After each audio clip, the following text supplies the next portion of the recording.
भाग्य खबर देख रहे सारे दर्शकों ਨੂੰ ਮੇਰੇ ਹਰਪ੍ਰੀਤ ਵੱਲੋਂ ਪਿਆਰ ਭਰੀ ਸਤਿ ਸ੍ਰੀ ਅਕਾਲ। ਅੱਜ ਮੇਰਾ ਸਾਥ ਦੇਣ ਜਾ ਰਹੇ ਨੇ ਟੋਰਾਂਟੋ ਤੋਂ ਕੁਲਵੀਰ ਸਿੰਘ ਜੀ ਅਤੇ ਸੰਦੀਪ ਸਿੰਘ ਜੀ। ਕੁਲਵੀਰ ਜੀ, ਸੰਦੀਪ ਸਿੰਘ ਜੀ, ਤੁਹਾਡੇ ਦੋਵਾਂ ਦਾ ਸ਼ੋਅ ਵਿੱਚ ਸਵਾਗਤ ਹੈ।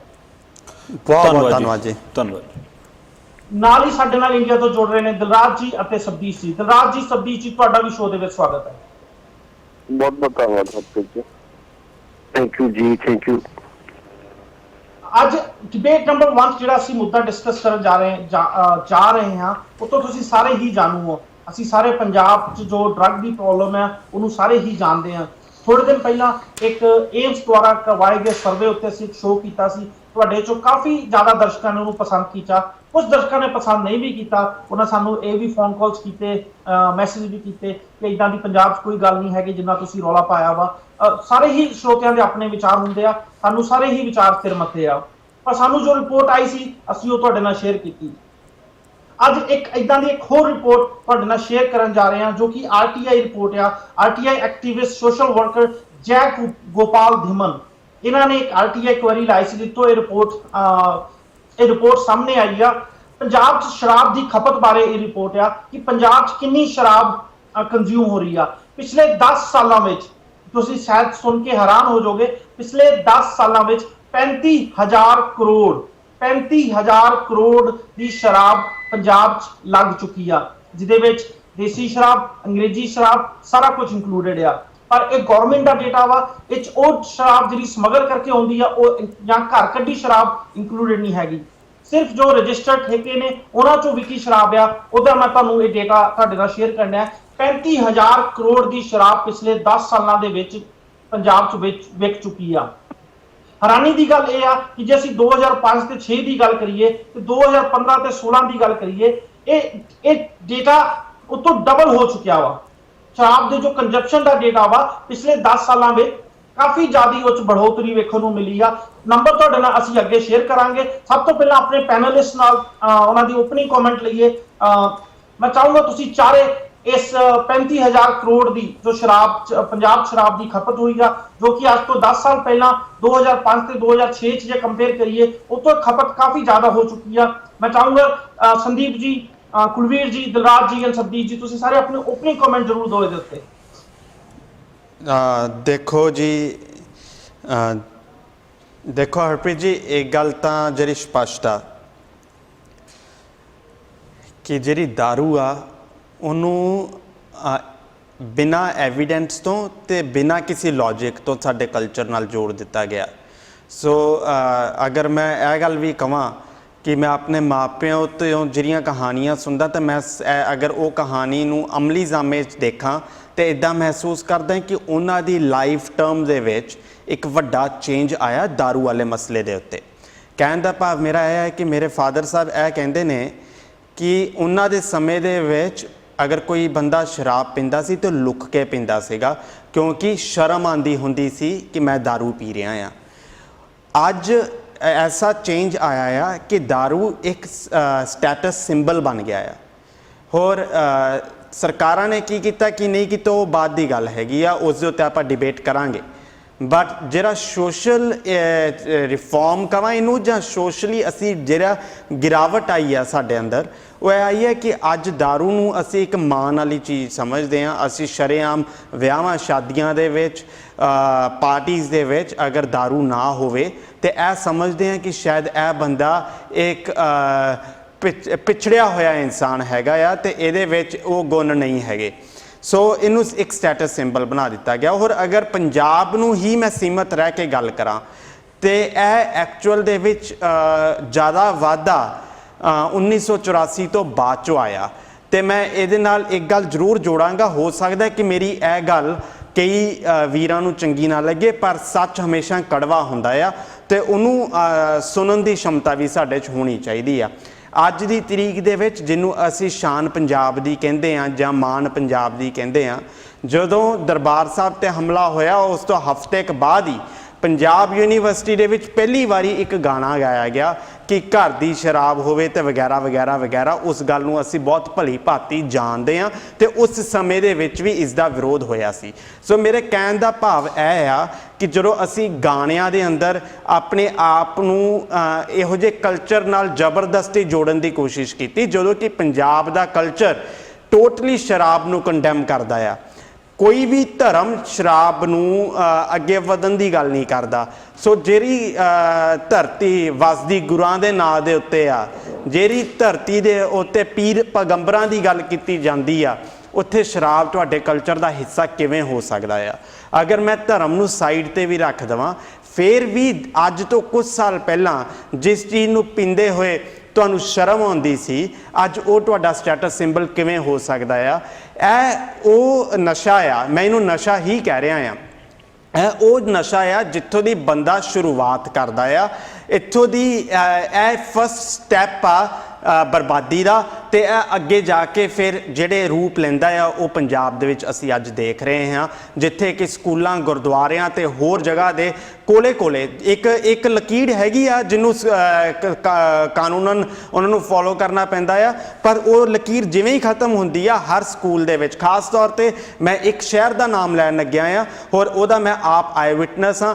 ਮੋਹਾਲੀ ਸ਼ਹਿਰ ਦੇ ਵਿੱਚ ਅਗਰ ਮੈਂ ਇੱਕੋ ਹੀ ਸਕੂਲ ਦਾ ਨਾਮ ਲਵਾਂ, YPS ਸਕੂਲ ਜਿਹੜਾ ਹੈਗਾ, ਉਸ ਤੋਂ ਵਾਕਿੰਗ ਡਿਸਟੈਂਸ ਦੇ ਉੱਤੇ ਚੌਂਕ ਦੇ ਉੱਤੇ ਸ਼ਰਾਬ ਦਾ ਠੇਕਾ ਹੁੰਦਾ ਸੀ ਜਦੋਂ ਮੈਂ ਉੱਥੇ ਸੀ।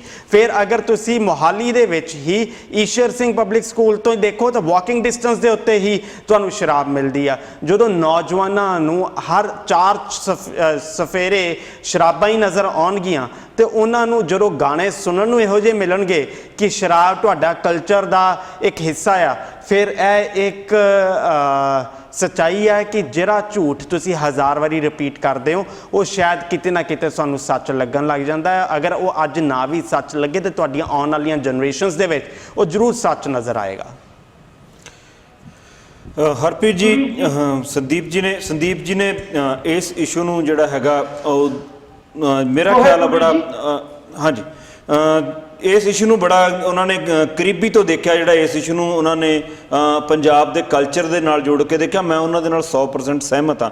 ਪਰ ਜੇ ਆਪਾਂ ਅੱਜ ਗੱਲ ਕਰੀਏ ਕਿ ਇਹਦੇ ਪਿੱਛੇ ਦੋਸ਼ ਕਿਹਨਾਂ ਦਾ ਆ, ਜੇ ਆਪਾਂ ਜੇ ਅੰਕੜਿਆਂ ਦੀ ਗੱਲ ਕਰੀਏ, ਜਿਹੜੇ ਅੰਕੜੇ ਤੁਸੀਂ ਹਰਪ੍ਰੀਤ ਜੀ ਲੈ ਕੇ ਆਏ ਹੋ, ਸਰਕਾਰ ਹਰ ਸਾਲ ਆਪਣਾ ਰੈਵਨਿਊ ਜਨਰੇਟ ਕਰਨ ਵਾਸਤੇ ਸ਼ਰਾਬ ਦੇ ਠੇਕਿਆਂ ਦੀ ਗਿਣਤੀ ਵਧਾਉਂਦੀ ਹੈ, ਸ਼ਰਾਬ ਨੂੰ ਪ੍ਰਮੋਟ ਕਰਦੀ ਹੈ ਤਾਂ ਕਿ ਸਰਕਾਰ ਨੂੰ ਆਮਦਨ ਵੱਧ ਸਕੇ। ਜੇ ਆਪਾਂ 15-16 ਦੀ ਗੱਲ ਕਰੀਏ ਤਾਂ ਸਰਕਾਰ ਜਿਹੜੀ ਹੈਗੀ ਆ 3000 ਕਰੋੜ ਤੋਂ ਜ਼ਿਆਦਾ ਐਕਸਾਈਜ਼ ਦੇ ਉੱਪਰ ਸਿਰਫ ਸ਼ਰਾਬ ਤੋਂ ਕਮਾਉਂਦੀ ਹੈਗੀ ਆ। ਤੇ ਜਿਹੜੀਆਂ ਜੇ ਆਪਾਂ ਬੋਤਲਾਂ ਦੀ ਗੱਲ ਕਰੀਏ, ਇੱਕ ਸਰਵੇ ਦੇ ਵਿੱਚ ਇਹ ਵੀ ਆਇਆ ਕਿ 32 ਤੋਂ 33 ਕਰੋੜ ਬੋਤਲਾਂ ਹਰ ਸਾਲ ਜਿਹੜੀਆਂ ਹੈਗੀਆਂ ਉਹ ਪੰਜਾਬ ਦੇ ਵਿੱਚ ਲੱਗਦੀਆਂ, ਜਿਹੜੀਆਂ ਕਿ ਐਕਸਾਈਜ਼ ਦੇ ਥਰੂ ਯਾਨੀ ਲੀਗਲ ਤੌਰ ਤੇ ਵਿਕ ਕੇ ਆਉਂਦੀਆਂ। ਪੰਜਾਬ ਦੇ ਵਿੱਚ ਜਿਹੜੇ ਪੰਜਾਬ ਦੇ ਲੋਕ ਜਾਣੂ ਨੇ ਉਹ ਇਹ ਵੀ ਜਾਣਦੇ ਨੇ ਕਿ ਪੰਜਾਬ ਦੇ ਵਿੱਚ ਜਿਹੜੀ ਸ਼ਰਾਬ ਹੈਗੀ ਆ ਹਿਮਾਚਲ ਵਿੱਚ ਸਸਤੀ ਹੋਣ ਕਰਕੇ ਹਿਮਾਚਲ 'ਚੋਂ ਬਹੁਤ ਸਮਗਲ ਹੁੰਦੀ ਆ, ਹਰਿਆਣੇ 'ਚੋਂ ਸਮਗਲ ਹੁੰਦੀ ਆ, ਰਾਜਸਥਾਨ ਦੇ ਵਿੱਚੋਂ ਕੱਚੀ ਸਮਗਲ ਹੁੰਦੀ ਆ ਜਿਹੜੀ ਕਿ ਘਰਾਂ ਦੀ ਕੱਢੀ ਹੋਈ ਸ਼ਰਾਬ ਹੈਗੀ ਆ। ਚੰਡੀਗੜ੍ਹ ਦੇ ਵਿੱਚੋਂ ਮੈਂ ਲਾਸਟ ਤੇ ਉੱਥੇ ਹੀ ਆਉਣਾ ਸੀਗਾ। ਚੰਡੀਗੜ੍ਹ ਕਿਉਂਕਿ ਸ਼ਰਾਬ ਦੇ ਵਿੱਚ ਬਹੁਤ ਵੱਡਾ ਅੰਤਰ ਰਿਹਾ ਪਿਛਲੇ ਸਾਲਾਂ ਦੌਰਾਨ, ਪੰਜਾਬ ਦੇ ਔਰ ਚੰਡੀਗੜ੍ਹ ਦੇ ਵਿੱਚ ਬਹੁਤ ਵੱਡਾ ਅੰਤਰ ਹੁੰਦਾ ਸ਼ਰਾਬ ਦੇ ਰੇਟ ਦੇ ਵਿੱਚ, ਇਸ ਕਰਕੇ ਚੰਡੀਗੜ੍ਹ ਤੋਂ ਤਾਂ ਮੇਰਾ ਖਿਆਲ ਇੱਕ ਗੱਲ ਹੋਰ ਕਲੀਅਰ ਕਰ ਦਈਏ, ਜਿਹੜੀ ਚੰਡੀਗੜ੍ਹ 'ਚ ਸ਼ਰਾਬ ਦੀ ਮਾਤਰਾ ਉਹ ਇਸ ਡੇਟੇ ਵਿੱਚ ਨਹੀਂ ਹੈਗੀ। ਹਾਂਜੀ, ਮੈਂ ਉੱਥੇ ਆ ਰਿਹਾ ਜੀ।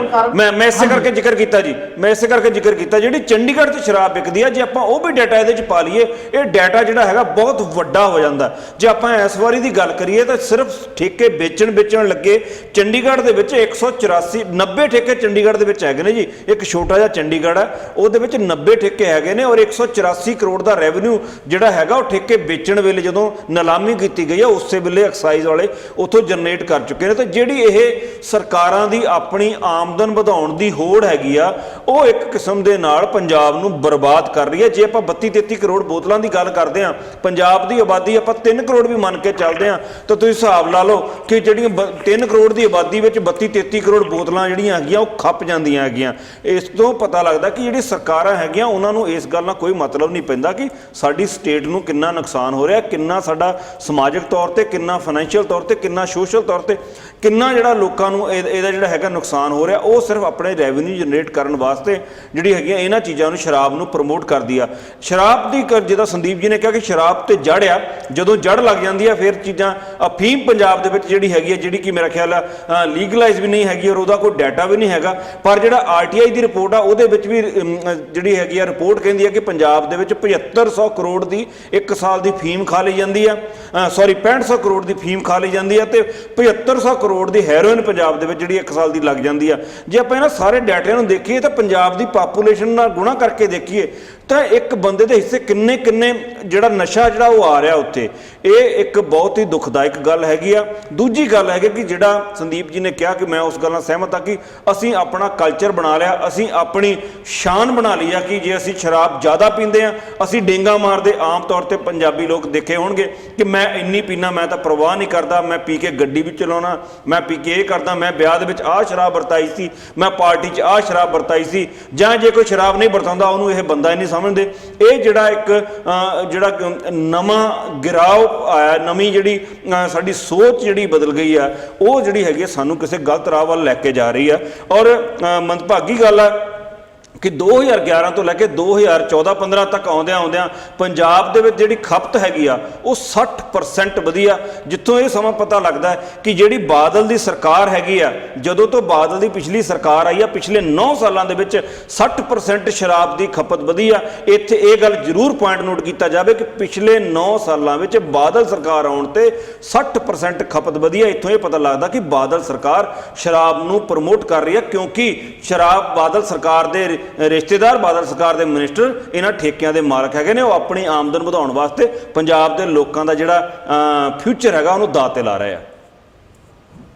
ਰਾਜ ਜੀ, ਅੰਕਿਤ ਜੀ, ਬੜੀ ਵੱਡੀ ਤਰਾਸਦੀ ਵਾਲੀ ਗੱਲ ਹੈ। ਪਰ ਨਾਲ ਦੀ ਨਾਲ ਇੱਕ ਚੀਜ਼ ਜਿਹੜੀ ਹੋਰ ਸੋਚਣ ਵਾਲੀ ਹੈ ਕਿ ਜਦੋਂ ਵੀ ਤੁਸੀਂ ਇਹ ਵਾਲਾ ਪ੍ਰਸ਼ਨ, ਮੈਂ ਇਕੱਲੀ ਇੱਕ ਸਰਕਾਰ ਦੀ ਗੱਲ ਨਹੀਂ ਕਰਾਂਗਾ, ਮੈਂ ਇਕੱਲੀ ਇੱਕ ਸਟੇਟ ਦੀ ਗੱਲ ਨਹੀਂ ਕਰਾਂਗਾ। ਤੁਸੀਂ ਕੁਲਵੀਰ ਜੀ ਨੇ ਹੁਣੇ ਸ਼੍ਰੋਮਣੀ ਅਕਾਲੀ ਦਲ ਬਾਦਲ ਸਰਕਾਰ ਦੀ ਗੱਲ ਕੀਤੀ, ਤੁਸੀਂ ਇਹਨਾਂ ਦੇ ਹੈਲਥ ਮਿਨਿਸਟਰ ਨੂੰ ਪੁੱਛੋਗੇ ਸ਼ਰਾਬ ਬਾਰੇ ਤੇ ਉਹ ਕਹਿਣਗੇ ਸ਼ਰਾਬ ਦਾ ਨਸ਼ਾ ਹੈ ਹੀ ਨਹੀਂ। ਏਦਾਂ ਦੀਆਂ ਅਨੇਕਾਂ ਹੋਰ ਵੱਡੇ ਲੀਡਰ ਹੈ, ਸਿਰਫ ਸ਼੍ਰੋਮਣੀ ਅਕਾਲੀ ਦਲ ਬਾਦਲ ਦੇ ਹੀ ਨਹੀਂ, ਕਾਂਗਰਸ ਦੇ ਵੀ, ਆਮ ਆਦਮੀ ਪਾਰਟੀ ਦੀ ਜੇ ਆਪਾਂ ਗੱਲ ਕਰੀਏ, ਦਿੱਲੀ ਵਿੱਚ ਵੀ ਖਪਤ ਉਨੀ ਹੀ ਦਾਰੂ ਦੀ ਵਧੀ ਹੈ। ਇਹ ਸਿਰਫ ਪੈਸਾ ਕਮਾਉਣ ਦੀ, ਸਟੇਟ ਦਾ ਰੈਵਨਿਊ ਜਨਰੇਟ ਕਰਨ ਲਈ ਇਹ ਤਾਂ ਕਹਿੰਦੇ ਆ ਕਿ ਅਸੀਂ ਸ਼ਰਾਬ ਦੇ ਠੇਕੇ ਦਾ ਨया ਰੈਵਨਿਊ ਜਨਰੇਟ ਹੁੰਦਾ। ਮੈਂ ਕਹਿਣਾ ਨਹੀਂ ਚਾਹੁੰਦਾ ਸੀ ਪਰ ਮੈਨੂੰ ਕਹਿਣਾ ਪੈ ਗਿਆ, ਪੈਸਾ ਤਾਂ ਕੰਜਰਾਂ ਕੋਲ ਵੀ ਬੜਾ ਹੁੰਦਾ ਕਿ ਆਪਾਂ ਉਹਨਾਂ ਨੂੰ ਉਹ ਲੈਵਲ ਦੀ ਇੱਜ਼ਤ ਦਿੰਦੇ ਹੈਗੇ ਆ। ਸਰਕਾਰਾਂ ਸਮਝਦੀਆਂ ਨਹੀਂ ਪਈਆਂ ਕਿ ਆਉਣ ਵਾਲੀ ਜਵਾਨੀ ਦਾਰੂ ਦੇ ਵਿੱਚ ਡੁੱਬਦੀ ਜਾਂਦੀ ਪਈ ਹੈ। ਸਿਰਫ ਪੈਸੇ ਕਮਾਉਣ ਦੀ ਹੋੜ ਹੈ ਕਿ ਸਾਡਾ ਰੈਵਨਿਊ ਕਿਸੇ ਹੋਰ ਤੋਂ ਜਨਰੇਟ ਨਹੀਂ ਹੋ ਸਕਦਾ। ਮੈਂ 2-3 ਐਗਜ਼ਾਮਪਲ ਬੜੀਆਂ ਵਧੀਆ ਮੈਂ ਪਿੱਛੇ ਜੇ ਪੜ੍ਹਦਾ ਪਿਆ ਸੀਗਾ, ਗੁਜਰਾਤ ਵਿੱਚ ਕਈ ਸਾਲਾਂ ਤੋਂ ਦਾਰੂ ਬੈਨ ਹੈ, ਕੀ ਉੱਥੇ ਰੈਵਨਿਊ ਜਨਰੇਟ ਨਹੀਂ ਹੁੰਦਾ? ਗੁਜਰਾਤ ਕੀ ਟੌਪ ਦੀ ਸਟੇਟਾਂ 'ਚ ਨਹੀਂ ਹੈਗੀ? ਬਿਹਾਰ ਵਿੱਚ ਪਿੱਛੇ ਜੇ ਇੱਕ ਲਿਆ ਗਿਆ ਫੈਸਲਾ, ਨਿਤਿਸ਼ ਕੁਮਾਰ ਨੇ ਬੜਾ ਵਧੀਆ ਫੈਸਲਾ ਲਿਆ ਕਿ ਦਾਰੂ ਬੈਨ ਕਰ ਦਿੱਤੀ ਹੈ, ਤੇ ਜਿਹੜਾ ਦਾਰੂ ਪੀਏਗਾ ਜਾਂ ਦਾਰੂ ਵੇਚੇਗਾ ਉਹਨੂੰ 10 ਸਾਲ ਦੀ ਕੈਦ ਦਾ ਉਹਨਾਂ ਨੇ ਪ੍ਰਵਿਧਾਨ ਕੱਢੇ ਗਿਆ। ਕੀ ਉੱਥੇ ਰੈਵਨਿਊ ਜਨਰੇਟ ਨਹੀਂ ਹੋਗਾ ਹੋਰ ਚੀਜ਼ਾਂ ਤੋਂ? ਇਹ ਸਿਰਫ ਕਹਿਣ ਦੀਆਂ ਗੱਲਾਂ ਵਾ। ਮੈਂ ਜਲੰਧਰ ਵਿੱਚ ਰਹਿੰਦਾ ਵਾ, ਜਲੰਧਰ ਵਿੱਚ ਪਿਛਲੇ ਸਾਲ ਤਕਰੀਬਨ 250 ਦੇ ਲਾਗੇ ਛਾਗੇ ਠੇਕੇ ਸੀਗੇ, ਤੇ ਮੈਂ ਇੱਕ ਰਿਪੋਰਟ ਪੜ੍ਹਦਾ ਪਿਆ ਸੀਗਾ ਕਿਸੇ ਨਿਊਜ਼ਪੇਪਰ ਦੇ ਰਾਹੀਂ, ਜਿਹੜੇ ਹੁਣ ਅਪ੍ਰੈਲ ਦੇ ਵਿੱਚ ਅਲਾਟ ਹੋ ਰਹੇ ਆ ਠੇਕੇ, ਆਲਮੋਸਟ ਡਬਲ ਕਰ ਦਿੱਤੇ ਗਏ, 400-450 ਠੇਕੇ ਕਰ ਦਿੱਤੇ ਗਏ ਹੈਗੇ ਆ। ਸਰਕਾਰਾਂ ਆਪ ਹੀ ਪ੍ਰਮੋਟ ਕਰਦੀਆਂ ਵਾ ਦਾਰੂ, ਤੇ ਜਦੋਂ ਪੁੱਛੋ ਉਦੋਂ ਕਹਿੰਦੇ ਦਾਰੂ ਤਾਂ ਨਸ਼ਾ ਹੈ ਹੀ ਨਹੀਂ। ਸੰਦੀਪ ਜੀ ਨੇ ਇੱਕ ਗੱਲ ਕੀਤੀ ਕਿ ਦਾਰੂ ਫਸਟ ਸਟੇਜ ਹੈ, ਮੈਂ ਤਾਂ ਦਾਰੂ ਨੂੰ ਵੀ ਉਨੀ ਖਤਰਨਾਕ ਸਮਝਦਾ ਜਿੰਨੇ ਬਾਕੀ ਨਸ਼ਿਆਂ ਨੂੰ ਸਮਝਦਾ। ਅੱਜ ਤੁਸੀਂ ਜਿਹੜੇ ਮਰਜ਼ੀ ਵੱਡੇ ਲੀਵਰ ਦੇ ਸੈਂਟਰ ਤੇ ਚਲੇ ਜਾਓ, ਵੱਡੇ ਲੀਵਰ ਦੇ ਹਸਪੀਟਲ ਵਿੱਚ ਚਲੇ ਜਾਓ, ਦਾਰੂ ਪੀਣ ਵਾਲਿਆਂ ਦੀ ਸੰਖਿਆਵਾਂ ਐਡੀ ਕੁ ਵੱਡੀ ਹੋਏਗੀ, ਉਨੀ ਬਾਕੀ ਨਸ਼ੇ ਕਰਨ ਵਾਲਿਆਂ ਦੀ ਸੰਖਿਆਵਾਂ ਨਹੀਂ ਹੋਏਗੀ। ਦਾਰੂ ਪੀ ਕੇ ਲੀਵਰ ਸਾਇਰੋਸਿਸ ਜਿਹੜੇ ਇੱਕ ਗੰਭੀਰ ਬਿਮਾਰੀ ਹੈ, ਤਕਰੀਬਨ ਜੇ 100 ਬੰਦਾ ਕਿਸੇ ਵੀ ਹਸਪੀਟਲ 'ਚ ਹੋਏਗਾ, ਲੀਵਰ ਦੇ ਹਸਪੀਟਲ 'ਚ, ਤੇ 90 ਦਾਰੂ ਨਾਲ ਇਫੈਕਟਡ ਹੋਣਗੇ, ਤੇ ਉਹ 90 ਬਚ ਵੀ ਨਹੀਂ ਸਕਦੇ। ਬਚਣਾ ਵੀ ਬਹੁਤ ਜ਼ਿਆਦਾ ਮੁਸ਼ਕਿਲ ਹੋ ਜਾਂਦਾ ਜਦੋਂ ਲੀਵਰ ਸਾਇਰੋਸਿਸ ਦੀ ਕੰਡੀਸ਼ਨ ਆ ਜਾਂਦੀ ਹੈਗੀ ਹੈ।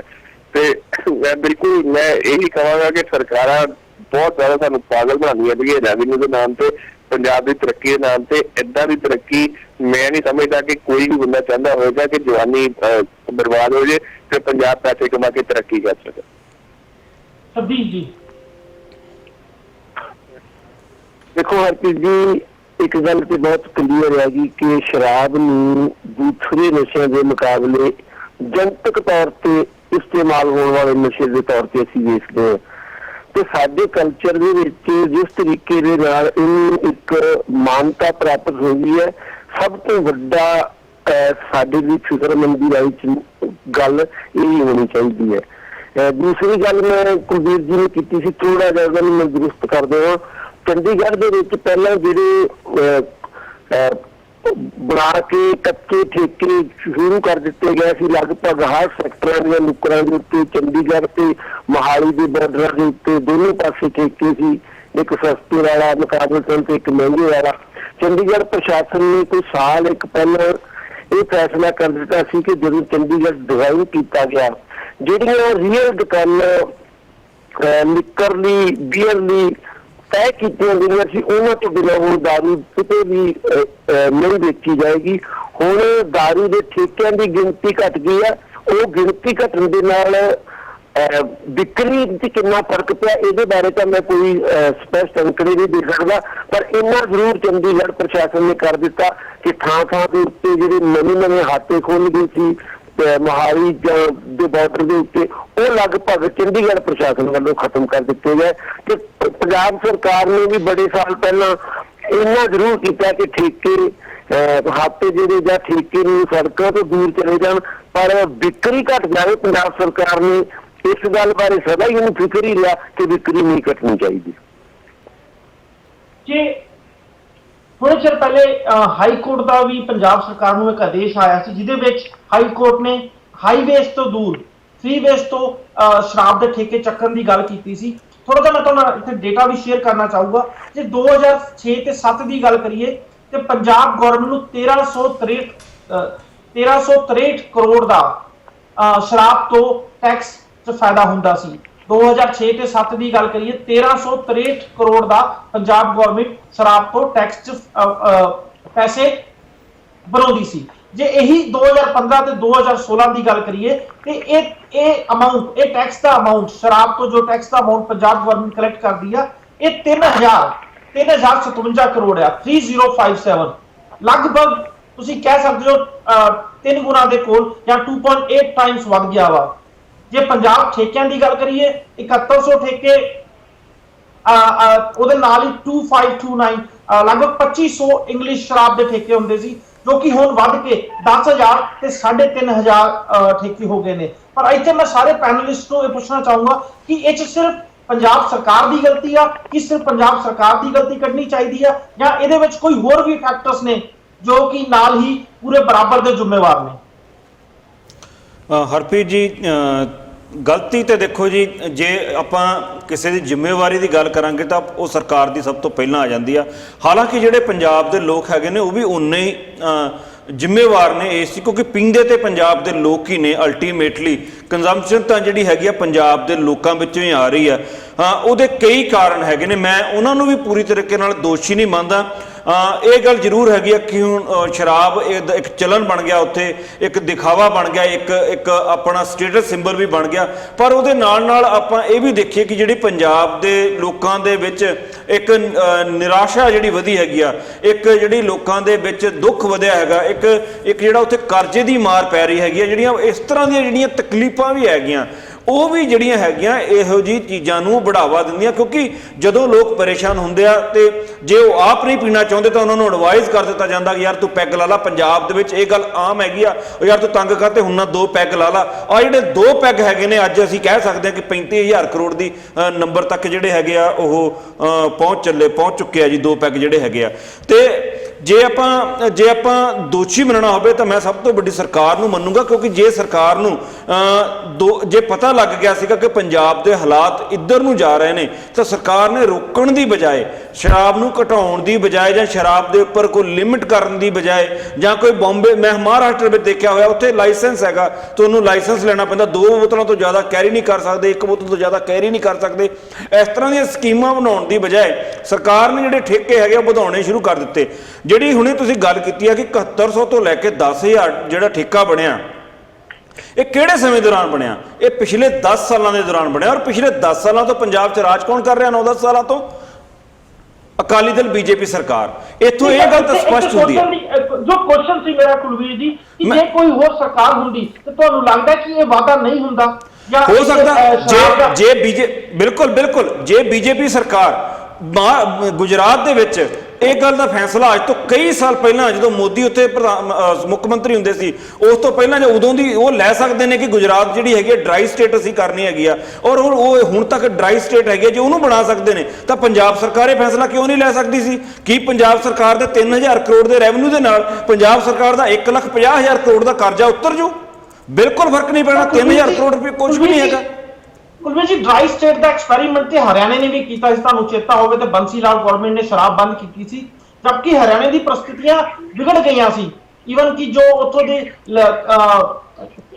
ਫੀਮੇਲ ਸੀ, ਲੇਡੀ ਸੀ, ਉਹ ਇਹ ਕਹਿਣ ਲੱਗ ਗਿਆ ਸੀ ਪਹਿਲਾਂ ਤਾਂ ਸਾਡਾ ਬੰਦਾ ਘਰੇ ਪੀ ਲੈਂਦਾ ਸੀ, ਹੁਣ ਘਰੇ ਨਹੀਂ ਆਉਂਦਾ। ਡੂ ਯੂ ਥਿੰਕ ਕਿ ਡਰਾਈ ਸਟੇਟ ਕਰਨਾ ਸੋਲੂਸ਼ਨ ਹੈ, ਉਹਦੇ ਨਾਲ ਕੋਈ ਇੰਪਰੂਵਮੈਂਟ ਆਊਗੀ? ਨਹੀਂ ਮੈਂ ਦੇਖੋ ਡਰਾਈ ਸਟੇਟ ਕਰਨਾ ਵੀ ਇੱਕ ਜਦੋਂ ਜੇ ਗੱਲ ਹੱਦ ਤੋਂ ਵੱਧ ਦੀ ਆ ਤੇ ਡਰਾਈ ਦੇ ਨਾਲ ਘੱਟੋ ਘੱਟ ਇੰਨਾ ਤਾਂ ਹੁੰਦਾ ਕਿ ਜੇ ਦੇਖੋ ਮੈਂ ਨਾ ਪੰਜਾਬ ਦੇ ਜੇ ਪਿੰਡਾਂ ਦੇ ਇੱਕ ਤੁਹਾਨੂੰ ਦੇਖਾਂ ਜੇ ਬੰਦ ਕਰਨ ਦੇ ਬਹੁਤ ਤਰੀਕੇ ਹੈਗੇ ਆ। ਡਰਾਈ ਕਰਨ ਦੇ ਨਾਲ ਐਟਲੀਸਟ ਜੇ ਪੁਲਿਸ ਪ੍ਰਸ਼ਾਸਨ ਔਰ ਸਰਕਾਰ ਸਿੰਸੀਅਰ ਤੌਰ ਤੇ ਚਾਹੁੰਦੀ ਆ ਕਿ ਉਹਦੀ ਸਟੇਟ ਦੇ ਵਿੱਚ ਸ਼ਰਾਬ ਨਾ ਆਵੇ ਜਾਂ ਨਾ ਖੁੱਲ੍ਹਿਆਂ ਪੀਤੀ ਜਾਵੇ ਤਾਂ ਉਹਦੇ ਤੇ ਬੰਦਿਸ਼ ਲੱਗ ਸਕਦੀ ਆ। ਅੱਜ ਪਾਰਟੀਆਂ ਦੇ ਵਿੱਚ 20 ਪੇਟੀਆਂ 40 ਪੇਟੀਆਂ 50 ਪੇਟੀਆਂ ਸ਼ਰਾਬ ਲੈ ਕੇ ਜਾਂਦੇ ਆ। ਜੇ ਜਿਹੜੀ ਸਟੇਟ ਹੈਗੀ ਆ ਉਹ ਡਰਾਈ ਹੋਊਗੀ ਉੱਥੇ ਸ਼ਰਾਬ ਨਹੀਂ ਚੱਲੂਗੀ। ਹੌਲੀ ਹੌਲੀ ਜਿਹੜਾ ਹੈਗਾ ਲੋਕੀ ਇਸ ਚੀਜ਼ ਤੋਂ ਦੂਰ ਹੋ ਜਾਣਗੇ। ਟਾਈਮ ਲੱਗੂਗਾ ਪਰ ਦੂਰ ਹੋ ਜਾਣਗੇ। ਇਹ ਤਾਂ ਨਹੀਂ ਹੋਊਗਾ ਕਿ ਕੁਲਵੀਰ ਜੀ ਤੁਸੀਂ ਇਹ ਕਹਿ ਰਹੇ ਹੋ ਦੂਰ ਹੋ ਜਾਣਗੇ, ਪਰ ਇਦਾਂ ਦੀ ਕਾਫੀ ਰਿਸਰਚ ਨੇ ਜਿਹੜੀ ਇਹ ਕਹਿ ਰਹੀ ਨੇ ਜਿਹੜੇ ਲੋਕ ਨਸ਼ਾ ਕਰਦੇ ਹੁੰਦੇ ਆ ਕਈ ਵਾਰ ਜੇ ਸ਼ਰਾਬ ਨਹੀਂ ਮਿਲਦੀ ਉਹ ਹੋਰ ਦੂਜੇ ਨਸ਼ੇ ਵੱਲ ਤੁਰ ਪੈਂਦੇ ਆ, ਅਫੀਮ, ਗਾਂਜਾ, ਚਰਸ। ਹਰਪੀ ਜੀ ਉਹ ਤਾਂ ਪਹਿਲਾਂ ਹੀ ਪੰਜਾਬ ਦੇ ਵਿੱਚ ਬਹੁਤ ਆ। ਕੁਛ ਨਾ ਕੁਛ ਤੇ ਸਟੈਪ ਚੱਕਣਾ ਪਊਗਾ ਨਾ, ਕੁਛ ਨਾ ਕੁਛ ਤੇ ਕਰਨਾ ਪਊਗਾ। ਘੱਟੋ ਘੱਟ ਈਜ਼ੀ ਅਵੇਲੇਬਲ ਤਾਂ ਨਾ ਹੋਵੇ। ਹਰ ਪਿੰਡ ਦੇ ਮੋੜ ਤੇ ਠੇਕਾ ਖੋਲਿਆ, ਕਿਸੇ ਨੂੰ ਜਾਣ ਦੀ ਲੋੜ ਹੋਵੇ, ਕਿਸੇ ਨੇ ਜਾਣਾ, ਕਿਸੇ ਨੂੰ 50 ਕਿਲੋਮੀਟਰ ਜਾਣਾ ਤਾਂ ਪੈ ਜੇ ਜਾਂ ਕਿਸੇ ਨੂੰ ਬੰਦੋਬਸਤ ਕਰਨਾ ਪਵੇ। ਜੇ ਪੁਲਿਸ ਪ੍ਰਸ਼ਾਸਨ ਸਖਤੀ ਵਰਤੂਗਾ ਜਾਂ ਜਿਹੜੀ ਨਜਾਇਜ਼ ਸ਼ਰਾਬ ਸਟੇਟ ਦੇ ਵਿੱਚ ਆਊਗੀ ਉਹਦੇ ਤੇ ਪੂਰੀ ਨਿਗਾਹ ਰੱਖੀ ਜਾਊਗੀ, ਜਾਂ ਜਿਹੜੀ ਦੇਸੀ ਸ਼ਰਾਬ ਉੱਥੇ ਨਾ ਨਿਕਲੇ, ਘਰਾਂ ਦੇ ਵਿੱਚ ਸ਼ਰਾਬ ਨਾ ਨਿਕਲੇ, ਜੇ ਉਹਦੇ ਉੱਪਰ ਪੂਰੀ ਨਿਗਾਹ ਰੱਖੀ ਜਾਊਗੀ ਤਾਂ ਕਿੱਥੋਂ ਸ਼ਰਾਬ ਆ ਜਾਊਗੀ? ਐਟਲੀਸਟ ਘੱਟੋ ਘੱਟ ਜਿਹੜੇ ਲੋਕ ਸ਼ੌਂਕੀਆ ਤੁਰੇ ਜਾਂਦੇ ਪੀ ਲੈਂਦੇ ਨੇ ਜਾਂ ਦੂਜੇ ਨੂੰ ਪਿਲਾ ਦਿੰਦੇ ਨੇ, ਇਹੋ ਜਿਹੀਆਂ ਚੀਜ਼ਾਂ ਤਾਂ ਬੰਦ ਹੋਣਗੀਆਂ। ਹਰਪ੍ਰੀਤ ਜੀ ਜੇ 100 ਬੰਦਾ ਜਿਹੜਾ ਹੈਗਾ ਇਸ ਵੇਲੇ ਸ਼ਰਾਬ ਪੀਂਦਾ ਹੋਊਗਾ ਉਹਦੇ ਚੋਂ ਕੋਈ 10 20 25 ਨੂੰ ਫਰਕ ਤੇ ਪਊਗਾ। ਅਲਟੀਮੇਟਲੀ ਕਿਤੇ ਨਾ ਕਿਤੇ ਜਾ ਕੇ ਕੁਛ ਨਾ ਕੁਛ ਤੇ ਭਲਾ ਹੋਊਗਾ। ਜੇ ਸਟੇਟਾਂ ਬੰਦ ਕਰਦੀਆਂ, ਜੇ ਗੁਜਰਾਤ ਦੇ ਵਿੱਚ ਇੰਨੇ ਸਾਲਾਂ ਤੋਂ ਬੰਦ ਹੈਗੀ, ਉਹਨਾਂ ਨੂੰ ਕੁਛ ਤਾਂ ਦਿਖਿਆ ਹੋਊਗਾ। ਜੇ ਬਿਹਾਰ ਅੱਜ ਬੰਦ ਕਰਨ ਦੀ ਗੱਲ ਕਰਦਾ ਤੇ ਬਿਹਾਰ ਦੀ ਸਥਿਤੀ ਨੂੰ ਦੇਖਦਿਆਂ ਕੁਛ ਤਾਂ ਹੁਣ ਉੱਥੇ ਦੇ ਚੀਫ ਮਿਨਿਸਟਰ ਨੂੰ ਦਿਖਿਆ ਹੋਊਗਾ ਕਿ ਮੈਨੂੰ ਬਿਹਾਰ ਦੇ ਵਿੱਚੋਂ ਸ਼ਰਾਬ ਬੰਦ ਕਰਨੀ ਚਾਹੀਦੀ ਹੈ ਕਿ ਬਿਹਾਰ ਦੇ ਲੋਕਾਂ ਦੀ ਹਾਲਤ ਕੀ ਹੋ ਰਹੀ ਆ, ਤੇ ਪੰਜਾਬ ਦੀ ਸਰਕਾਰ ਨੂੰ ਪੰਜਾਬ ਦੀ ਹਾਲਤ ਕਿਉਂ ਨਹੀਂ ਦਿਖਦੀ ਹੈਗੀ ਜਿਹੜੀ ਦਿਨ ਰਾਤ ਜਿਹੜੀ 72 ਤੋਂ ਵੱਧ ਤੋਂ 72 ਹੁੰਦੀ ਜਾ ਰਹੀ ਹੈ। ਤਾਂ ਦੂਜੇ ਪੈਨਲਿਸਟ ਨੂੰ ਵੀ ਪੁੱਛਦਾ ਕਿ ਉਹਨਾਂ ਦੇ ਕੀ ਸੁਝਾਅ ਨੇ ਕਿ dry state is a solution, ਕਿ ਗਵਰਨਮੈਂਟ ਨੂੰ ਹੀ ਦੋਸ਼ ਦੇਣਾ ਇੱਕ ਇਹਦਾ ਗਵਰਨਮੈਂਟ ਹੀ ਇਹਦੀ ਦੋਸ਼ੀ ਆ ਕਿ ਕੋਈ ਹੋਰ ਫੈਕਟਰ ਇਹ ਚ ਇਨਵੋਲਵ ਨਹੀਂ ਹੈਗਾ? ਜੇ ਹਰਿਆਣਾ ਨੂੰ ਡਰਾਈ ਸਟੇਟ ਕੀਤਾ ਗਿਆ ਸੀ ਕਿ ਹਰਿਆਣਾ 'ਚ ਰਹਿਣ ਵਾਲੇ ਲੋਕਾਂ ਨੇ ਸ਼ਰਾਬ ਛੱਡਤੀ ਸੀ? ਮੈਂ ਇਸ ਗੱਲ ਦਾ ਜਵਾਬ ਜ਼ਰੂਰ ਦੇਵਾਂਗਾ। ਪਹਿਲੀ ਗੱਲ ਤਾਂ ਜਿੱਥੇ ਤੱਕ ਗੁਜਰਾਤ ਦਾ ਸੰਬੰਧ ਆ, ਇਸ 'ਚ ਜ਼ਰੂਰੀ ਹੈ ਗੁਜਰਾਤ ਨੂੰ ਲਿਆਉਣਾ ਕਿਉਂਕਿ ਉਹਦੇ ਨਾਲ ਕਾਫੀ ਕੁਝ ਰਿਲੇਟ ਕਰਦਾ ਆ। ਗੁਜਰਾਤ ਦੇ ਵਿੱਚ ਸ਼ਰਾਬ ਦੇ ਉੱਤੇ ਪਾਬੰਦੀ 1949 ਜਾਂ 1960 ਜਾਂ 1960 ਦੇ ਵਿੱਚ ਜਾਂ 1949 ਦੇ ਵਿੱਚ ਲੱਗੀ ਸੀ ਜਦੋਂ ਮੋਦੀ ਸਰਕਾਰ ਨਹੀਂ ਸੀ।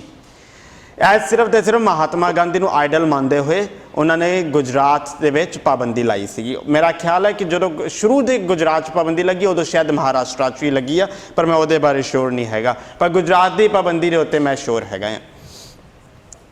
ਮੇਰਾ ਸਵਾਲ ਇਹ ਆ ਕਿ ਅਗਰ ਸ਼ਰਾਬ ਨੂੰ ਕੰਟਰੋਲ ਕਰਕੇ ਗੁਜਰਾਤ ਦੀ ਇਕਨੋਮੀ ਸਰਵਾਈਵ ਕਰ ਰਹੀ ਹੈ, ਸਿਰਫ ਸਰਵਾਈਵ ਹੀ ਨਹੀਂ ਕਰ ਰਹੀ, ਮਜ਼ੇਦਾਰ ਗੱਲ ਇਹ ਹੈ ਕਿ ਉਹ ਹਿੰਦੁਸਤਾਨ ਦੇ ਵਿੱਚ ਪਹਿਲੀਆਂ ਕੁਝ ਸਟੇਟਸ ਦੇ ਵਿੱਚ ਆਉਂਦੀ ਆ ਇਕਨੋਮੀ ਵਾਈਜ਼, ਤੇ ਫਿਰ ਪੰਜਾਬ ਦੇ ਵਿੱਚ ਇਦਾਂ ਦੀ ਗੱਲ ਕਿਉਂ ਹੁੰਦੀ ਆ ਕਿ ਕਾਮਯਾਬ ਨਹੀਂ ਹੋਈ? ਦੂਸਰੀ ਗੱਲ ਜਿੱਥੇ ਹਰਿਆਣੇ ਦਾ ਸੰਬੰਧ ਆ, ਦੇਖੋ ਕੁਝ ਐਕਸਪੈਰੀਮੈਂਟਸ ਕਿਤੇ ਕਾਮਯਾਬ ਹੁੰਦੇ ਆ ਕਿਤੇ ਫੇਲ ਹੁੰਦੇ ਆ, ਪਰ ਉਹਦਾ ਭਾਵ ਇਹ ਨਹੀਂ ਹੁੰਦਾ ਕਿ ਹਰ ਜਗ੍ਹਾ ਦੇ ਵਿੱਚ ਉਹ ਐਕਸਪੈਰੀਮੈਂਟ ਫੇਲ ਹੀ ਹੋਣਗੇ। ਅਖੀਰ ਦੇ ਵਿੱਚ ਜਿੱਥੇ ਤੱਕ ਪੋਲੀਟੀਕਲ ਪਾਰਟੀਜ਼ ਦਾ ਸੰਬੰਧ ਹੈਗਾ ਉਹ ਕਿੰਨੇ ਕੁ ਜ਼ਿੰਮੇਵਾਰ ਨੇ, ਮੈਂ 3-4 ਐਗਜ਼ਾਮਪਲਸ ਦਵਾਂਗਾ। ਉੱਥੋਂ ਦੀ ਦੁੱਧ ਦਾ ਦੁੱਧ ਤੇ ਪਾਣੀ ਦਾ ਪਾਣੀ ਹੋਣਾ ਆ। ਸਭ ਤੋਂ ਪਹਿਲਾਂ ਮੈਂ ਬਾਏ ਨੇਮ ਲਵਾਂਗਾ ਅਤੇ ਉਹਦੇ ਐਵੀਡੈਂਸਿਸ ਵੀ ਅਗਰ ਮੇਰੇ ਤੋਂ ਮੰਗੋ ਤਾਂ ਮੈਂ ਦੇਣ ਨੂੰ ਤਿਆਰ ਹਾਂ। ਬਿਕਰਮ ਮਜੀਠੀਆ ਦਾ ਆਪਣਾ ਫੈਮਿਲੀ ਓਨਡ ਬਿਜ਼ਨਸ ਸਰਾਇਆ ਇੰਡਸਟਰੀਜ਼ ਦੇ ਨਾਂ ਦੇ ਉੱਤੇ ਸ਼ਰਾਬ ਬਣਾਉਂਦਾ ਆ।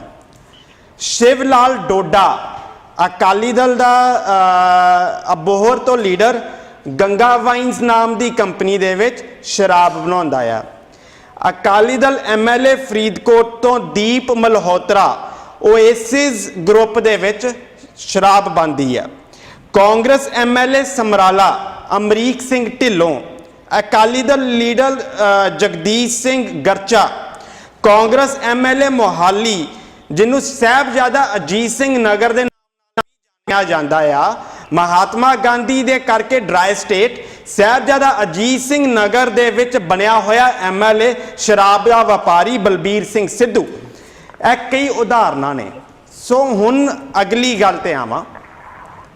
ਇਹ ਇਕੱਲਾ ਇੱਕ ਚੀਜ਼ ਇਸ 'ਚ ਹੋਰ ਜਿਹੜੀ ਮਜ਼ੇਦਾਰ ਕਹਾਂ ਕਿ ਆਪਣੀ ਪੰਜਾਬ ਦੇ ਲੋਕਾਂ ਵਾਸਤੇ ਰੋਵਾਂ, ਇਹ ਮੈਨੂੰ ਸਮਝ ਨਹੀਂ ਆ ਰਹੀ ਹੈਗੀ। ਪਰ ਜਿੱਥੇ ਤੱਕ ਮਜ਼ੇਦਾਰ ਦਾ ਸੰਬੰਧ ਆ ਕਿ ਇਹ ਡਾਇਰੈਕਟਲੀ ਕਨਫਲਿਕਟ ਆਫ ਇੰਟਰਸਟ ਵੀ ਆ, ਕਿਉਂਕਿ ਇਹ ਉਹ ਬੰਦੇ ਨੇ ਜਿਹੜੇ ਅੱਜ ਵੀ ਸਰਕਾਰ ਦੇ ਵਿੱਚ ਮੌਜੂਦ ਨੇ, ਭਾਵੇਂ ਉਹ ਕਾਂਗਰਸ ਦਾ ਐਮਐਲਏ ਬਲਬੀਰ ਸਿੱਧੂ ਹੋਵੇ, ਭਾਵੇਂ ਉਹ ਮਜੀਠੀਆ ਹੋਵੇ। ਸੋ ਮਿਨਿਸਟਰੀਆਂ 'ਚ ਵੀ ਬੈਠੇ ਨੇ ਤੇ ਸ਼ਰਾਬ ਦੇ ਵਪਾਰੀ ਵੀ ਨੇ। ਸੋ ਕਨਫਲਿਕਟ ਆਫ ਇੰਟਰਸਟ ਇਸ ਤਰੀਕੇ ਦੇ ਨਾਲ ਹੈ ਕਿ ਜਦੋਂ ਠੇਕੇ ਵੀ ਮਿਲਦੇ ਨੇ ਉਦੋਂ ਪਹਿਲ ਇਹਨਾਂ ਨੂੰ ਮਿਲਦੀ ਆ। ਉਸ ਦੇ ਉੱਤੇ ਮੇਰੀ ਡਿਬੇਟ ਨਹੀਂ ਆ, ਕਿਉਂਕਿ ਮੈਂ ਡਿਬੇਟ ਦੇ ਵਿੱਚ ਜਿਹੜੀ ਹਾਈਲਾਈਟ ਕਰਨਾ ਚਾਹੁੰਦਾ ਹਾਂ ਕਿ ਜਿੱਥੇ ਮੈਂ ਪਹਿਲਾਂ ਸੁਸਾਇਟੀ ਨੂੰ ਇਹ ਅਪੀਲ ਕੀਤੀ ਤੇ ਇਹ ਜਿੱਥੇ ਉਹਨਾਂ ਅੱਗੇ ਮਿੰਤ ਤਰਲਾ ਵੀ ਕਰ ਰਿਹਾ ਅੱਜ ਕਿ ਸ਼ਰਾਬ ਜਿਹੜੀ ਆ ਉਹਦੇ ਨਾਲ ਤੁਹਾਡੇ ਕਲਚਰ ਦਾ ਕੋਈ ਲੈਣਾ ਦੇਣਾ ਨਹੀਂ ਆ, ਇਹ ਤੁਹਾਡੇ ਆਉਣ ਵਾਲੀਆਂ ਜਨਰੇਸ਼ਨਸ ਨੂੰ ਖਾ ਰਹੀ ਆ। ਇਹਨੇ ਪੀੜ੍ਹੀਆਂ ਦੀਆਂ ਪੀੜ੍ਹੀਆਂ ਬਰਬਾਦ ਕਰਕੇ ਰੱਖ ਦਿੱਤੀਆਂ, ਇਹਨੇ ਪਰਿਵਾਰਾਂ ਦੇ ਪਰਿਵਾਰ ਬਰਬਾਦ ਕਰਕੇ ਰੱਖ ਦਿੱਤੇ, ਇਹਨੇ ਅਮੀਰਾਂ ਨੂੰ ਸੜਕਾਂ ਤੇ ਲਿਆ ਕੇ ਸੁੱਟਿਆ ਅਤੇ ਗਰੀਬਾਂ ਨੂੰ ਰੋਟੀ ਤੋਂ ਵੀ ਮੁਹਤਾਜ ਕਰ ਦਿੱਤਾ। ਇਹ ਉਹ ਜ਼ਹਿਰ ਆ ਜੋ ਕਿਸੇ ਦਾ ਵੀ ਕਾਰਜ ਨਹੀਂ ਸਵਾਰ ਸਕਦਾ ਹੈਗਾ। ਪਰ ਜਦੋਂ ਮੈਂ ਪੋਲੀਟੀਕਲ ਪਾਰਟੀਆਂ ਦੇ ਉੱਤੇ ਉਂਗਲ ਚੱਕਦਾ ਆ, ਉਦੋਂ ਫਿਰ ਮੈਂ ਦੋ ਮੇਨ ਪਾਰਟੀਆਂ ਜਿਹੜੀਆਂ ਪੰਜਾਬ 'ਚ ਦੇਖਦਾ ਆ, ਇੱਕ ਅਕਾਲੀ ਦਲ ਤੇ ਇੱਕ ਕਾਂਗਰਸ, ਤੇ ਦੋਨੋਂ ਪੋਲੀਟੀਕਲ ਪਾਰਟੀਆਂ ਦੇ ਲੀਡਰਸ ਸ਼ਰਾਬ ਦੇ ਵਪਾਰੀ, ਸ਼ਰਾਬ ਬਣਾਉਣ ਵਾਲੀਆਂ ਇੰਡਸਟਰੀਆਂ ਦੇ ਓਨਰਸ ਹੋਣ, ਉਸ ਸਟੇਟ ਨੂੰ ਉਹ ਕਿਵੇਂ ਨਸ਼ਾ ਮੁਕਤ ਕਰ ਸਕਦੇ ਨੇ। ਤੀਸਰੀ ਗੱਲ, ਜਿੱਥੇ ਤੱਕ ਬਾਰ-ਬਾਰ ਮੈਂ ਜਦੋਂ ਪੰਜਾਬ 'ਚ ਹੀ ਹੁੰਦਾ ਸੀਗਾ ਕਈ ਡਿਬੇਟਸ ਦੇ ਵਿੱਚ, ਉਦੋਂ ਵੀ ਮੈਂ ਇਸ ਦੇ ਉੱਤੇ ਹਿੱਸਾ ਲਿਆ, ਅਕਸਰ ਇਹ ਗੱਲ ਕਹੀ ਜਾਂਦੀ ਆ ਕਿ ਸ਼ਰਾਬ ਦੇ ਸਿਰ ਦੇ ਉੱਤੇ ਇਕਨੋਮੀ ਡਿਪੈਂਡ ਕਰਦੀ ਹੈਗੀ ਆ। ਮੈਂ ਇੱਥੇ ਇਨਡਾਇਰੈਕਟਲੀ ਤਾਂ ਦਿਲਰਾਜ ਵੀਰ ਨੇ ਵੀ ਇਹ ਗੱਲ ਕਹਿਤੀ ਸੀ। ਹੋਰ ਮੈਂ ਇੱਕ ਦੇਸ਼ ਦਾ ਨਾਮ ਲੈਣ ਲੱਗਿਆ ਆ। ਥਾਈਲੈਂਡ ਇੱਕ ਐਸਾ ਦੇਸ਼ ਆ ਜਿਹਦੀ ਇਕਨੋਮੀ ਪ੍ਰੋਸਟੀਟਿਊਸ਼ਨ ਦੇ ਉੱਤੇ ਡਿਪੈਂਡ ਕਰਦੀ ਆ। ਕੀ ਅਸੀਂ ਸਿਰਫ ਇਕਨੋਮੀ ਦੇ ਕਰਕੇ ਪ੍ਰੋਸਟੀਟਿਊਸ਼ਨ ਦਾ ਧੰਦਾ ਵੀ ਕਰਨ ਨੂੰ ਤਿਆਰ ਆ? ਕਿਉਂਕਿ ਉਹਨਾਂ ਇਕਨੋਮੀ ਵਧੇਗੀ, ਉਹਦੇ ਨਾਲ ਭਾਵੇਂ ਸਾਡੀ ਜਨਰੇਸ਼ਨਸ ਬਰਬਾਦ ਹੋ ਜਾਣ, ਭਾਵੇਂ ਸਾਡੀਆਂ ਜਨਰੇਸ਼ਨਸ ਏਡਸ ਦੇ ਮੁਹਤਾਜ ਹੋ ਜਾਣ, ਪਰ ਇਕਨੋਮੀ ਜ਼ਿਆਦਾ ਜ਼ਰੂਰੀ ਰੱਖਦੀ ਆ। ਇਕਨੋਮੀ ਇਸ ਲਈ ਜ਼ਿਆਦਾ ਜ਼ਰੂਰੀ ਆ ਕਿਉਂਕਿ ਜਨਰੇਸ਼ਨਸ ਦੀ ਬਰਬਾਦੀ ਤਾਂ ਅਸੀਂ ਸਹਿ ਸਕਦੇ ਹਾਂ, ਪਰ ਚਾਰ ਕੌਡੀਆਂ ਅਗਰ ਸਾਡੇ ਕੋਲੇ ਘਟ ਜਾਣ ਤੇ ਸ਼ਾਇਦ ਅਸੀਂ ਉਹ ਨਹੀਂ ਸਹਿ ਸਕਾਂਗੇ। ਮੈਂ ਇਹ ਗੱਲ ਸਪਸ਼ਟ ਕਰਨਾ ਚਾਹੁੰਦਾ ਹਾਂ ਕਿ ਜਦੋਂ ਅਸੀਂ ਇੱਕ ਪਰਿਵਾਰ 'ਚ ਵੀ ਰਹਿੰਦੇ ਹਾਂ ਤੇ ਕਈ ਡਿਸੀਜਨਸ ਅਸੀਂ ਐਸੇ ਲੈਂਦੇ ਹਾਂ ਜਿਹੜੇ ਪ੍ਰਿੰਸੀਪਲ ਬੇਸਡ ਹੁੰਦੇ ਆ, ਇਕਨੋਮਿਕਲ ਬੇਸਡ ਨਹੀਂ ਹੁੰਦੇ ਹੈਗੇ। ਇਕਨੋਮੀ ਲਈ ਅਲੱਗ-ਅਲੱਗ ਤੁਹਾਨੂੰ ਚੀਜ਼ਾਂ ਬਣਾਉਣੀਆਂ ਪੈਂਦੀਆਂ ਨੇ ਜਿਹਦੇ ਨਾਲ ਇਕਨੋਮੀ ਵਧੇ। ਗੁਜਰਾਤ ਇੱਕ ਐਸਾ ਮਾਡਲ ਹੈ ਜਿਸ ਦੇ ਵਿੱਚ ਇਕਨੋਮੀ ਉੱਪਰ ਗਈ ਹੈ ਔਰ ਇੰਨੇ ਸਾਲਾਂ ਤੋਂ ਉੱਪਰ ਹੀ ਜਾ ਰਹੀ ਹੈ, ਨੀਚੇ ਨੂੰ ਨਹੀਂ ਗਈ ਹੈਗੀ। ਭਾਵੇਂ ਕਿ ਅਸੀਂ ਨਰਿੰਦਰ ਮੋਦੀ ਦੇ ਜਿੰਨੇ ਮਰਜ਼ੀ ਵਿਰੋਧੀ ਹੋਈਏ, ਪਰ ਇਹ ਇੱਕ ਸੱਚਾਈ ਆ ਕਿ ਗੁਜਰਾਤ ਦੀ economy is going up, it's not going down. ਔਰ ਉੱਥੇ ਸ਼ਰਾਬ ਦੇ ਉੱਤੇ ਬੈਨ ਆ। ਸੋ ਜਿੱਥੇ ਤੱਕ ਇਕਨੋਮੀ ਆ, ਇਕਨੋਮੀ ਇੱਕ ਸੈਕੰਡਰੀ ਇਸ਼ੂ ਆ। ਪ੍ਰਾਇਮਰੀ ਇਸ਼ੂ ਜਿਹੜਾ ਹੁੰਦਾ ਆ ਉਹ ਐਜੂਕੇਸ਼ਨ ਹੁੰਦੀ ਆ। ਪ੍ਰਾਇਮਰੀ ਇਸ਼ੂ ਜਿਹੜਾ ਹੁੰਦਾ ਆ ਉਹ ਹੈਲਥ ਹੁੰਦੀ ਆ। ਪ੍ਰਾਇਮਰੀ ਇਸ਼ੂ ਜਿਹੜਾ ਹੁੰਦਾ ਆ ਉਹ how to defend your people, how to defend how to defend your people ਆ। ਸੋ ਜਿਹੜੇ ਬਾਕੀ ਇਸ਼ੂਜ਼ ਨੇ ਉਹ ਸੈਕੰਡਰੀ ਨੇ। ਮੈਂ ਨਹੀਂ ਕਹਿ ਰਿਹਾ ਕਿ ਇਕੋਨਮੀ ਦੀ ਲੋੜ ਨਹੀਂ ਆ, ਪਰ ਇਕੋਨਮੀ ਦੇ ਕਰਕੇ ਯੂ ਹੈਵ ਇਕੋਨੋਮਿਸਟਸ, ਉਹਨਾਂ ਨੂੰ ਆਪਣਾ ਉਹਨਾਂ ਨੂੰ ਪ੍ਰਿੰਸੀਪਲ ਉਹਨਾਂ ਦਾ ਕੰਮ ਇਹ ਹੋਣਾ ਚਾਹੀਦਾ ਆ ਕਿ ਲੋਕਾਂ ਦੀ ਸਿਹਤ ਵੀ ਚੰਗੀ ਰਵੇ, ਬੱਚਿਆਂ ਨੂੰ ਪੜ੍ਹਾਈ ਵੀ ਮਿਲੇ ਅਤੇ ਉਹ ਇਹੋ ਜਿਹੇ ਜ਼ਹਿਰ ਨੂੰ ਮੂੰਹ ਵੀ ਨਾ ਲਾਉਣ। ਸੋ ਇਹ ਐਕਚੁਅਲ ਗੱਲਬਾਤ ਆ। ਤੁਸੀਂ ਆਨਸਰ ਨਹੀਂ ਦਿੱਤਾ ਸੰਦੀਪ ਜੀ ਕਿ ਡਰਾਈ ਸਟੇਟ ਕਰਨਾ ਸੋਲੂਸ਼ਨ ਆ, ਲੋਕ ਸ਼ਰਾਬ ਛੱਡ ਦੇਣਗੇ? Will that help? ਕਿ ਸਿਰਫ ਪੰਜਾਬ ਗਵਰਨਮੈਂਟ ਨੂੰ ਦੋਸ਼ ਦੇਣਾ ਜਾਂ ਪੰਜਾਬ ਗਵਰਨਮੈਂਟ ਨੂੰ ਦੋਸ਼ੀ ਮੰਨਣਾ ਜਾਇਜ਼ ਆ? ਦੇਖੋ ਬਿਲਕੁਲ ਜਾਇਜ਼ ਆ। ਉਹਦਾ ਰੀਜ਼ਨ ਹੈ ਕਿ ਜਿੱਥੇ ਤੱਕ ਅਸੀਂ ਸੁਸਾਇਟੀ ਨੂੰ ਘੇਰਦੇ ਪਏ ਆ, ਬਿਲਕੁਲ ਸੁਸਾਇਟੀ ਨੂੰ ਇਸ ਤੋਂ ਬਖਸ਼ਿਆ ਨਹੀਂ ਜਾ ਸਕਦਾ ਤੁਸੀਂ ਇਹ ਵੀ ਕਹਿ ਰਹੇ ਹੋ ਕਿ ਜੇ ਕਾਂਗਰਸ ਦੀ ਸਰਕਾਰ ਹੁੰਦੀ ਜਾਂ ਕੋਈ ਹੋਰ ਸਰਕਾਰ ਹੁੰਦੀ ਤੇ ਸ਼ਾਇਦ ਸ਼ਰਾਬ ਇੰਨੀ ਦੇਖੋ ਮੈਂ ਤੁਹਾਡੇ ਕੋਲੇ ਨਾਮ ਲੈ ਰਿਹਾ। ਕਾਂਗਰਸ ਐਮਐਲਏ ਅਮਰੀਕ ਸਿੰਘ ਢਿੱਲੋਂ, ਕਾਂਗਰਸ ਐਮਐਲਏ ਬਲਬੀਰ ਸਿੰਘ ਸਿੱਧੂ ਇੱਕ ਸ਼ਰਾਬ ਦੇ ਵਪਾਰੀ ਨੇ। ਜਦੋਂ ਸਰਕਾਰਾਂ ਦੇ ਵਿੱਚ ਰੋਲ ਮਾਡਲ, ਮੈਂ ਇੱਕ ਮਿਨਿਸਟਰ ਨੂੰ ਇੱਕ ਐਮਐਲਏ ਇੱਕ ਸੈਕਿੰਡ ਆਪੀ ਜੀ ਹਾਂ ਇਹਦਾ ਮੈਨੂੰ ਜਵਾਬ ਦੇਣ ਦਿਓ ਪਹਿਲਾਂ ਤੁਹਾਡੀ ਗੱਲ ਦਾ ਨਾ। ਦੇਖੋ ਜਦੋਂ ਇੱਕ ਐਮਐਲਏ ਬਣਦਾ ਆ ਜਾਂ ਜਦੋਂ ਕੋਈ ਐਮਪੀ ਬਣਦਾ ਆ, ਇੱਥੇ ਤੱਕ ਕਿ ਮੈਂ ਕਹਾਂ ਕਿ ਕੋਈ ਪਿੰਡ ਦਾ ਸਰਪੰਚ ਬਣਦਾ ਆ, ਉਹ ਕਿਸੇ ਦਾ ਰੋਲ ਮਾਡਲ ਵੀ ਨਾਲ ਬਣਦਾ ਆ। ਸੋ ਜਿਹੜਾ ਬੰਦਾ ਨਸ਼ੇ ਦਾ ਵਪਾਰੀ ਬਣ ਕੇ ਰੋਲ ਮਾਡਲ ਬਣ ਰਿਹਾ ਆ, ਮੇਰੇ ਮਾਈਂਡ ਨਾ ਕਰਿਓ ਮੇਰੇ ਵਰਡਸ ਨੂੰ, ਉਹ ਇਹ ਸੱਚ ਹੋਵੇਗਾ ਕਿ ਉਹ ਰੋਲ ਮਾਡਲ ਵੀ ਫਿਰ ਜਿਹੋ ਜਿਹੀਆਂ ਸਥਿਤੀਆਂ ਨੇ ਉਹੋ ਜਿਹਾ ਜਿਹੋ ਜਿਹਾ ਰੋਲ ਮਾਡਲ ਹੋਊਗਾ ਉਹੋ ਜਿਹਾ ਹੀ ਅੱਗੇ ਸ਼ਾਗਿਰਦ ਨਿਕਲੇਗਾ। ਤੁਹਾਡਾ ਅਗਲਾ ਸਵਾਲ ਜਿਹੜਾ ਹੋਊਗਾ ਉਹਦਾ ਜਵਾਬ ਦੇਣਾ ਚਾਹਾਂਗਾ। ਅਗਲਾ ਕੁਐਸਚਨ ਮੇਰਾ ਸਾਰੇ ਪੈਨਲਿਸਟ ਵਾਸਤੇ ਨਹੀਂ ਵਾਸਤੇ ਆ, ਸਿਰਫ ਸੰਦੀਪ ਜੀ ਵਾਸਤੇ ਨਹੀਂ ਆ। ਸ਼੍ਰੋਮਣੀ ਅਕਾਲੀ ਦਲ ਨੂੰ ਅਸੀਂ ਆਲਰੇਡੀ ਸੰਦੀਪ ਜੀ ਨੇ ਐਗਜ਼ਾਮਪਲ ਦੇ ਦਿੱਤੇ ਕਿ ਕਿਸ ਤਰ੍ਹਾਂ ਸ਼੍ਰੋਮਣੀ ਅਕਾਲੀ ਦਲ ਦੇ ਐਮਐਲਏ ਜੋ ਕਿ ਸ਼ਰਾਬ ਦੀਆਂ ਜਾਂ ਫਿਰ ਉਹਨਾਂ ਦੇ ਸ਼ੇਅਰ ਆ ਸ਼ਰਾਬ ਰਿਲੇਟਡ ਬਿਜ਼ਨਸ ਦੇ ਨਾਲ ਜਾਂ ਫਿਰ ਉਹ ਡਾਇਰੈਕਟਲੀ ਇਨਵੋਲਵ ਨੇ। ਉਸ ਤੋਂ ਬਾਅਦ ਕਾਂਗਰਸ ਦੇ ਵੀ ਕੁਝ ਐਮਐਲਏਸ ਦੇ ਐਗਜ਼ਾਮਪਲ ਦੇ ਦਿੱਤੇ। ਹੁਣ ਜਿਹੜੀ ਤੀਜੀ ਧਾਰ ਆ ਜਿਹਦਾ ਅੱਜ ਕੱਲ੍ਹ ਪੰਜਾਬ 'ਚ ਬੜਾ ਰੌਲਾ ਵਾ, ਆਪ ਪਾਰਟੀ ਨੇ ਕਾਫੀ ਅੱਜ ਦੀ ਡੇਟ ਦੇ ਵਿੱਚ ਕਾਫੀ ਕੁਝ ਪੰਜਾਬ 'ਚ ਨਸ਼ਿਆਂ ਬਾਰੇ ਗੱਲ ਕਰਦੇ ਨੇ, ਪਰ ਕਦੀ ਕਿਹਨੇ ਆਪ ਦੀ ਜਿੱਥੇ ਹੁਣ ਸਰਕਾਰ ਆ ਦਿੱਲੀ ਵਿੱਚ ਉਹ 'ਚ ਨਿਗਾਹ ਮਾਰ ਕੇ ਵੇਖੀ ਆ? ਵਾਅਦੇ ਤਾਂ ਠੀਕ ਹੈ ਆਪ ਪਾਰਟੀ ਕਰਦੀ ਪਈ ਆ, ਹੁਣ ਮੈਨੂੰ ਆਪ ਭਗਤਾਂ ਦੇ ਵੀ ਫੋਨ ਹੋਣਗੇ ਤੇ ਚਲੋ ਕੋਈ ਨਾ, ਪਰ ਕਦੀ ਕਿਹਨੇ ਦਿੱਲੀ ਸਟੇਟ ਦੀਆਂ ਕੁਝ ਸ਼ਰਾਬ ਰਿਲੇਟਡ ਡੇਟਾ ਚੱਕ ਕੇ ਦੇਖਿਆ ਵਾ? ਦਿੱਲੀ ਵਿੱਚ ਆਪ ਪਾਰਟੀ ਉਮਰ ਨੂੰ 25 ਸਾਲ ਨੂੰ ਘਟਾ ਕੇ 21 ਸਾਲ ਕਰਨਾ ਚਾਹੁੰਦੀ ਹੈ ਸ਼ਰਾਬ ਪੀਣ ਦੀ ਏਜ ਨੂੰ। ਦਿੱਲੀ ਦੇ ਜੇ ਰੈਵਨਿਊ ਦੀ ਗੱਲ ਕਰੋ ਸ਼ਰਾਬ ਦੀ, ਉਹ ਮੈਨੂੰ ਦੇਣ ਦੀ ਲੋੜ ਨਹੀਂ ਹੈਗੀ। ਆਈ ਥਿੰਕ ਤੁਹਾਨੂੰ ਸਾਰਿਆਂ ਨੂੰ ਪਤਾ ਹੋਣਾ ਚਾਹੀਦਾ ਕਿੰਨਾ ਰੈਵਨਿਊ ਆ। ਕੁਐਸਚਨ ਮੇਰਾ ਇਹ ਆ ਸੰਦੀਪ ਸਿੰਘ ਜੀ, ਤਿੰਨ ਪਾਰਟੀਆਂ ਨੇ, ਸ਼੍ਰੋਮਣੀ ਅਕਾਲੀ ਦਲ, ਕਾਂਗਰਸ ਤੇ ਆਮ ਆਦਮੀ ਪਾਰਟੀ, ਤਿੰਨੋਂ ਪਾਰਟੀਆਂ ਦੇ ਡੇਟਾ ਤੇ ਜੋ ਉਹਨਾਂ ਦੇ ਥਾਟਸ ਨੇ ਤੁਸੀਂ ਕੁਝ ਪੇਸ਼ ਕਰਤੇ, ਆਪ ਦੇ ਬੱਚੇ ਸੀ ਉਹ ਮੈਂ ਪੇਸ਼ ਕਰਤੇ, ਤੇ ਪੰਜਾਬ ਦੇ ਲੋਕਾਂ ਕੋਲ ਸੋਲੂਸ਼ਨ ਕੀ ਆ?